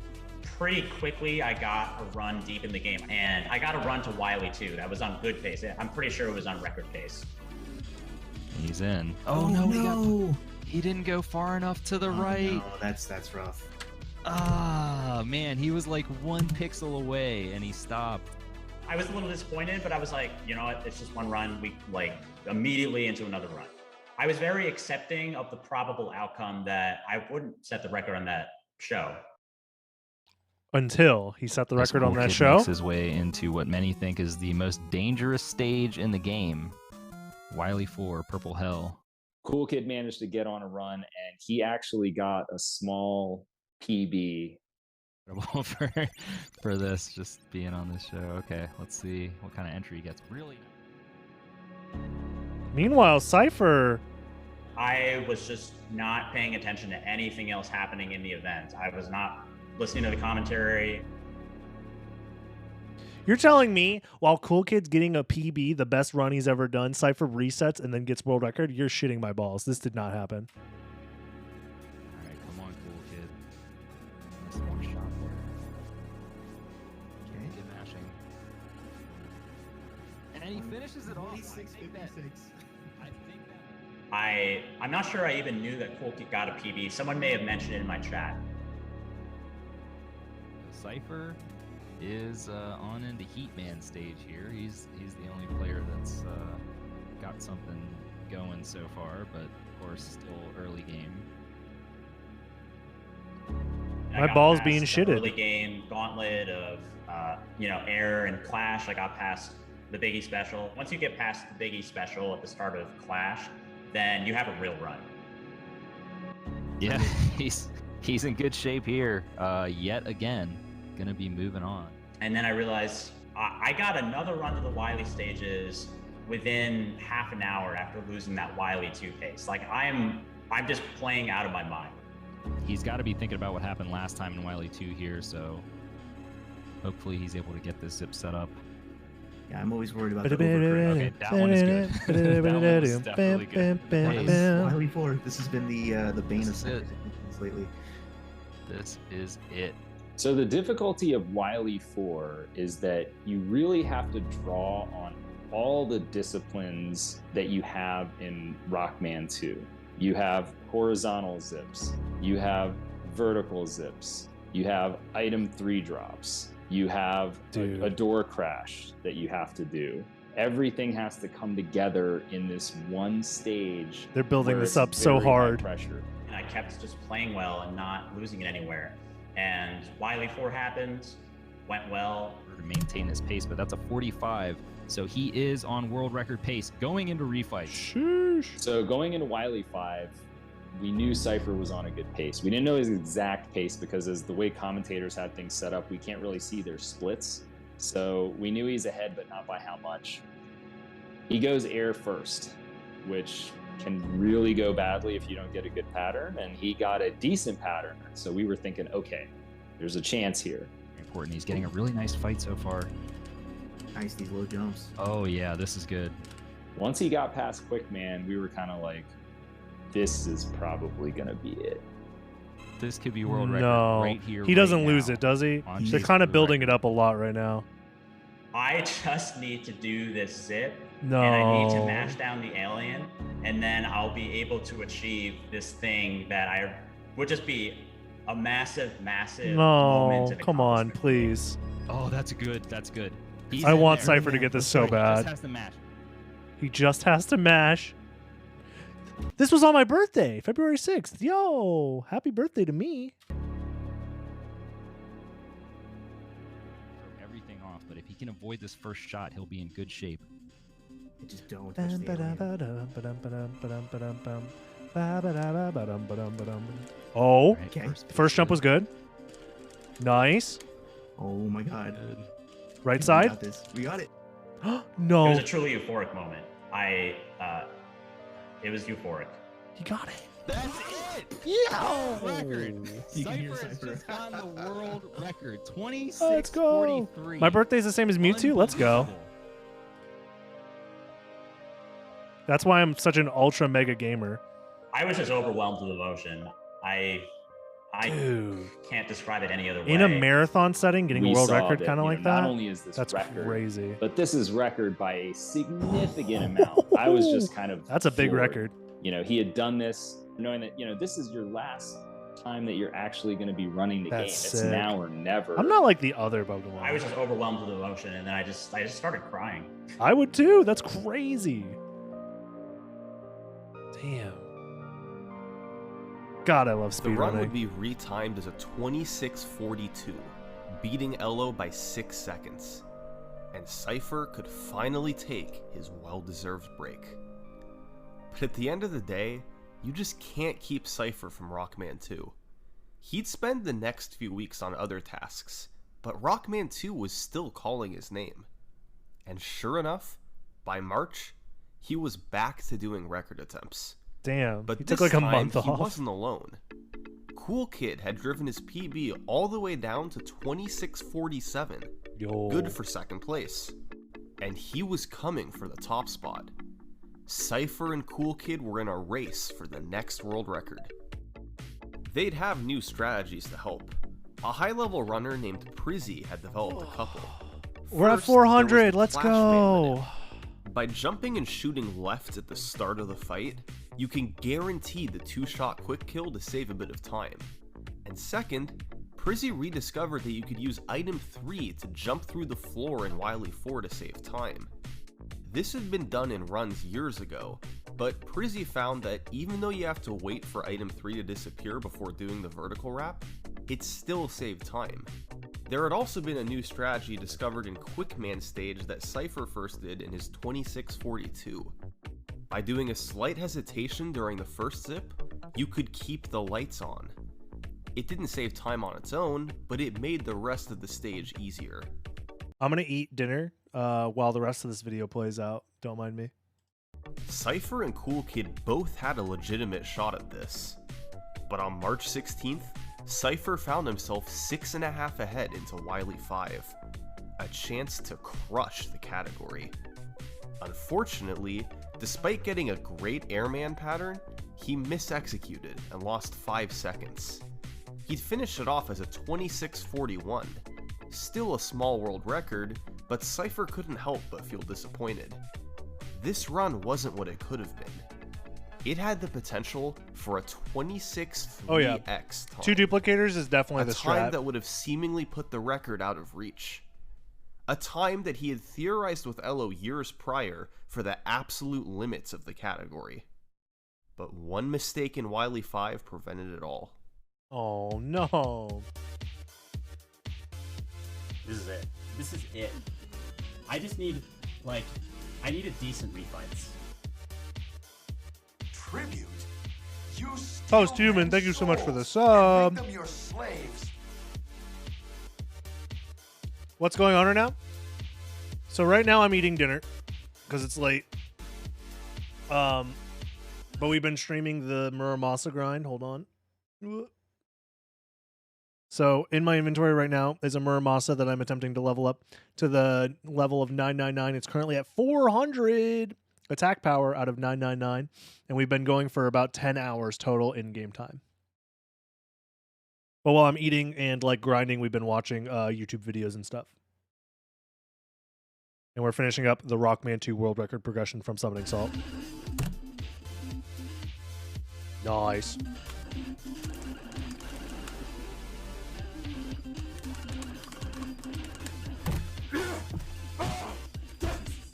Nice pop off, dude. This was the record Cypher had been looking for. It was a solid run through Wily 4. He lost a little bit of time on the Airman and Quickman fights in their respective stages. But he knew he had time to save in Wily 5. And he saved 7 seconds. It put him well into the 26 3x range, and he closed it out with a 20. Did I have a good pop off? Did I? Let's find out. Um,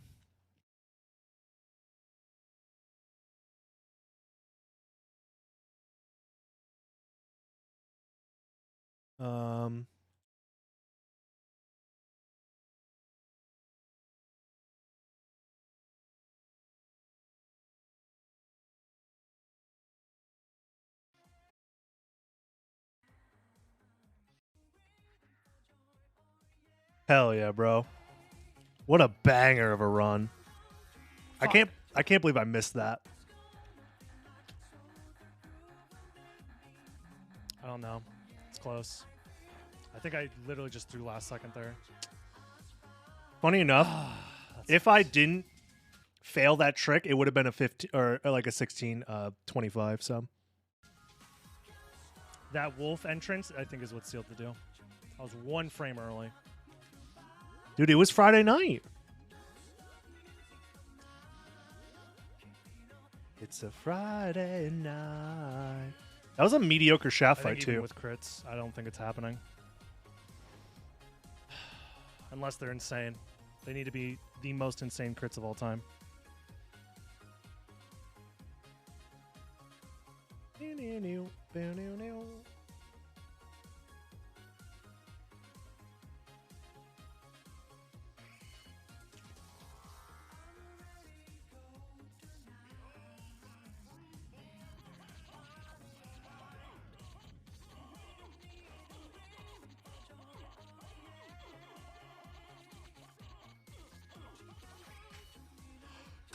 Yes!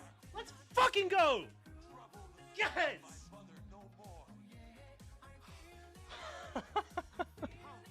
It's fucking over. That's pretty good. Fuck this game. Holy shit, we fucking did it. That's a pretty good pop-off. I think I went a little hard on fuck this game. Fuck this game. At least I'm laughing about it and I'm having a good time. It's clear that I'm happy. Pretty good. Holy shit, we fucking did it. 9 fucking years. 9 fucking years to get here, baby. And it's over. It's done. It's over. Yeah, it's pretty good. I think it's a pretty good pop-off. I think it's pretty good. What was Cypher's pop-off for his last world record? Man fights in their respective. This.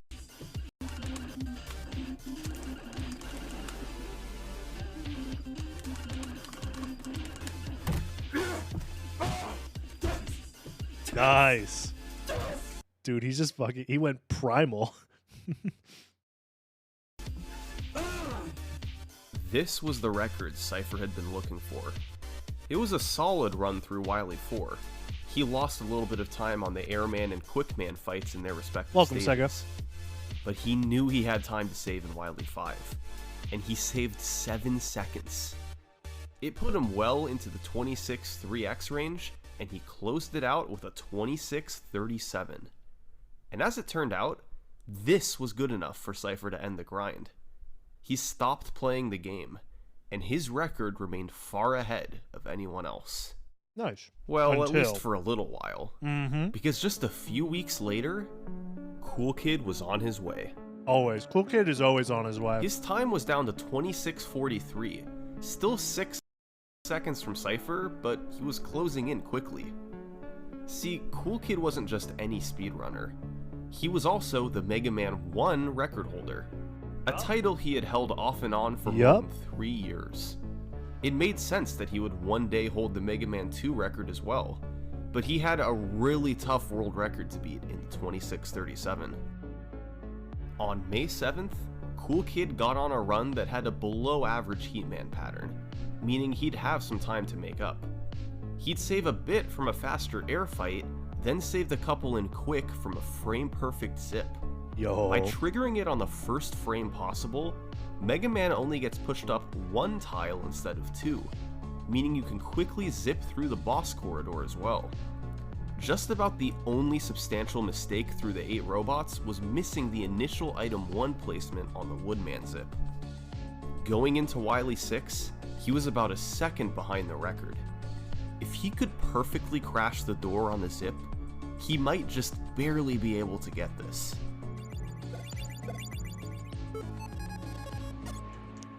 Oh my god. This might be a record, right?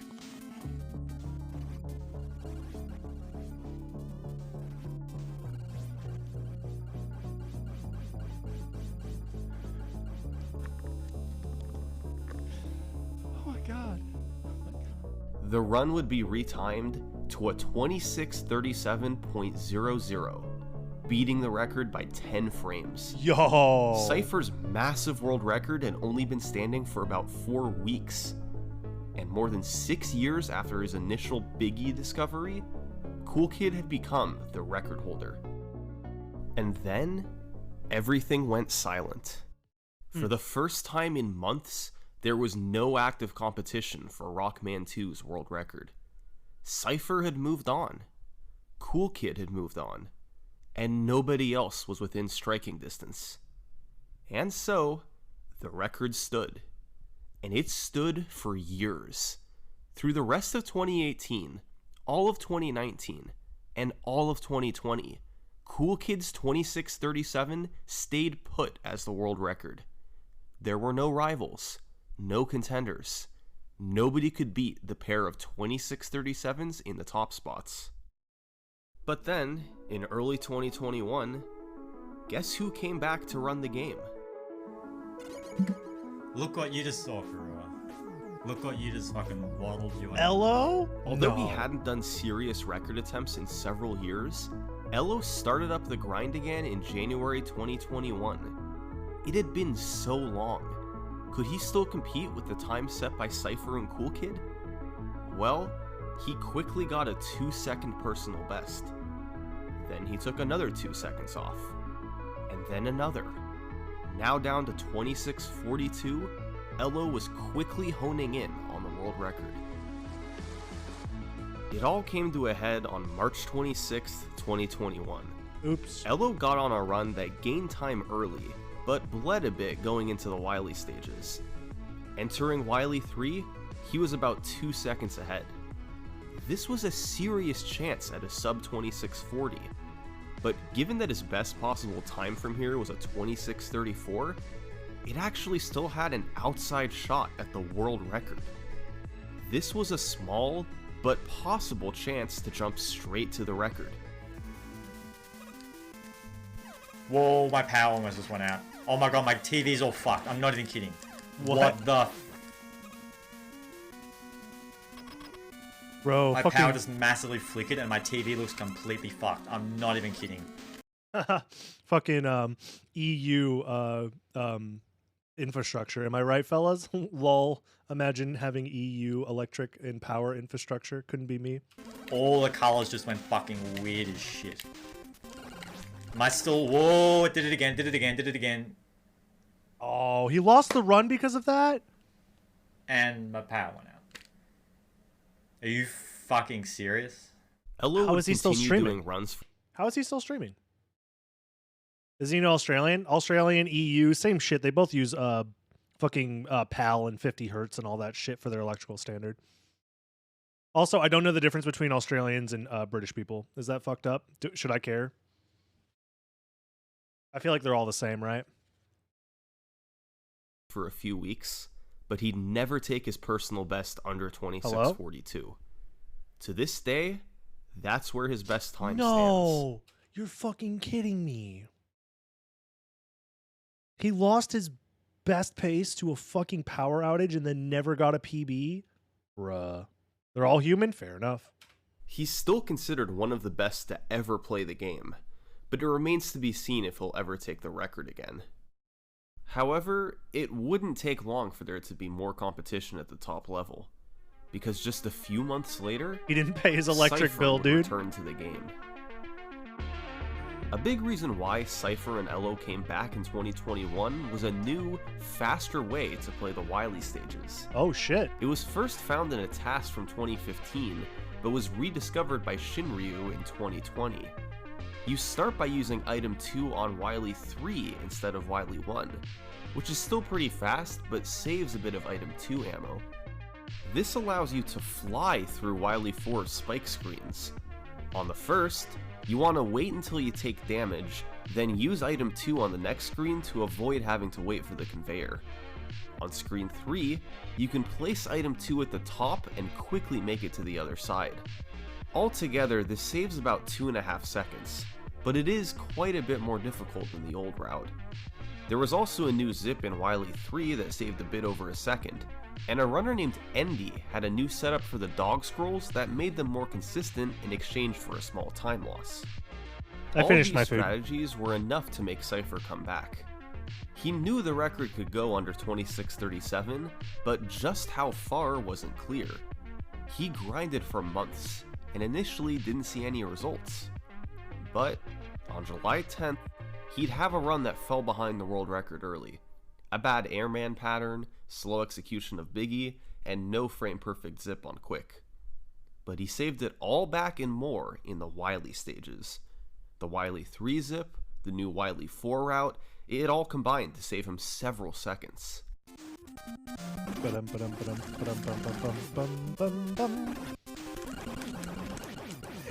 Now I fucking did it! Ah! Bro, his pop-offs are insane. Oh my god! For the 6th time, he had set the Rockman 2 world record. But you know something interesting about Cypher? Despite being one of the best to ever play the game, the longest any of his previous 5 records ever stood was 4 months.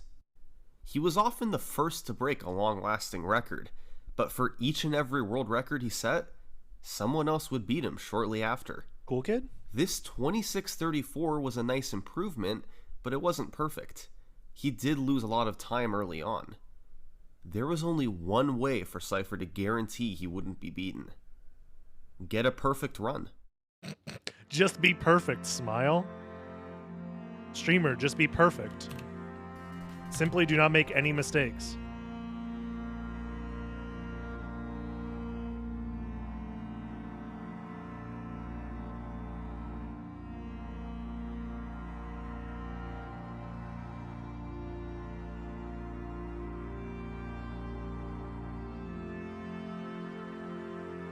Oh, don't tell me to pace him on, please. Fucking please, man. Minus 11?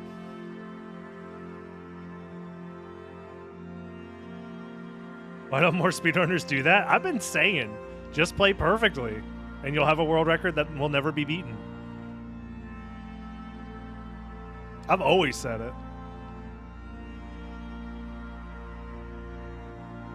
Would you say that having some competition helps in getting better world record attempts? I think most people prefer competition as opposed to just doing everything solo. It's just a different mindset. The majority of my world record attempts were done with essentially 0 competition at the time. But my first world record was when there was serious competition, so it just depends. I think competition never hurts. No! He was minus 11!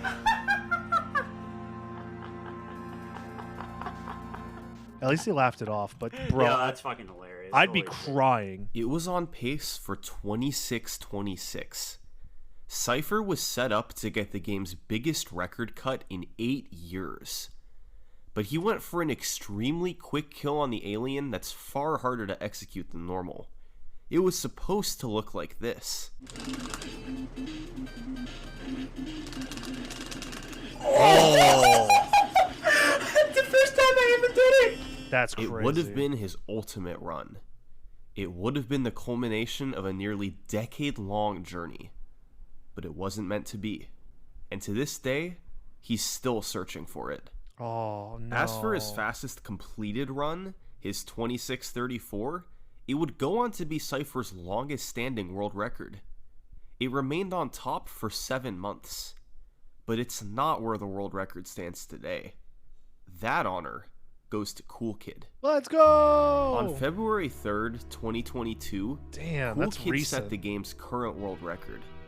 It got off to a great start, with a fast airman fight and clean clashman stage. God, this song. And from there to the finish, I have it continued goosebumps. on a steady pace, never pulling way ahead of the record, but also avoiding any catastrophes.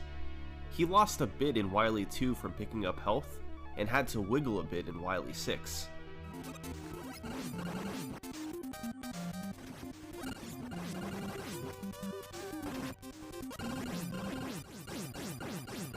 I don't know if he's fast enough. It was fast enough, Cool Kid. And to this day, this run remains as the world record. No, they didn't beat the As 2630? far as this game has come, its future is still wide open. A sub 2630 is on its way. Yeah. But as players improve and new strategies are developed, even lower times will become possible. Cool Kid and Cypher are the two most likely to take it there, but who knows who may come along in the future. There's certainly a lot of possibilities. The top 8 runs on the leaderboard are each from a different country. Regardless, this game still has a long history yet to be written. Thanks for watching. Dude, what a cool fucking video.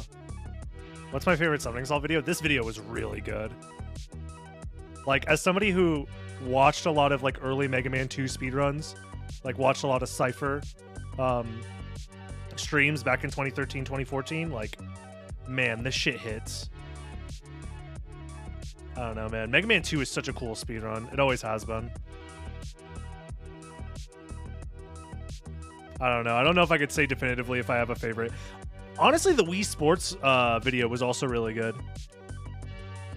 Matt Turk, that's a classic. The Matt Turk video is really good. I like the Wii Sports video a decent amount because it's a game that you wouldn't expect to have like a very thorough speedrunning scene, but it's actually really competitive and interesting. This video is just nostalgic for me. Like, when I first started getting into speedrunning, even before I started speedrunning Symphony of the Night, I was watching Cypher run Mega Man 2. Oh, dude, Summoning Salt's editing style is unmatched by anybody else in the speedrun YouTube scene. It's, oh, so good. Every video is so good.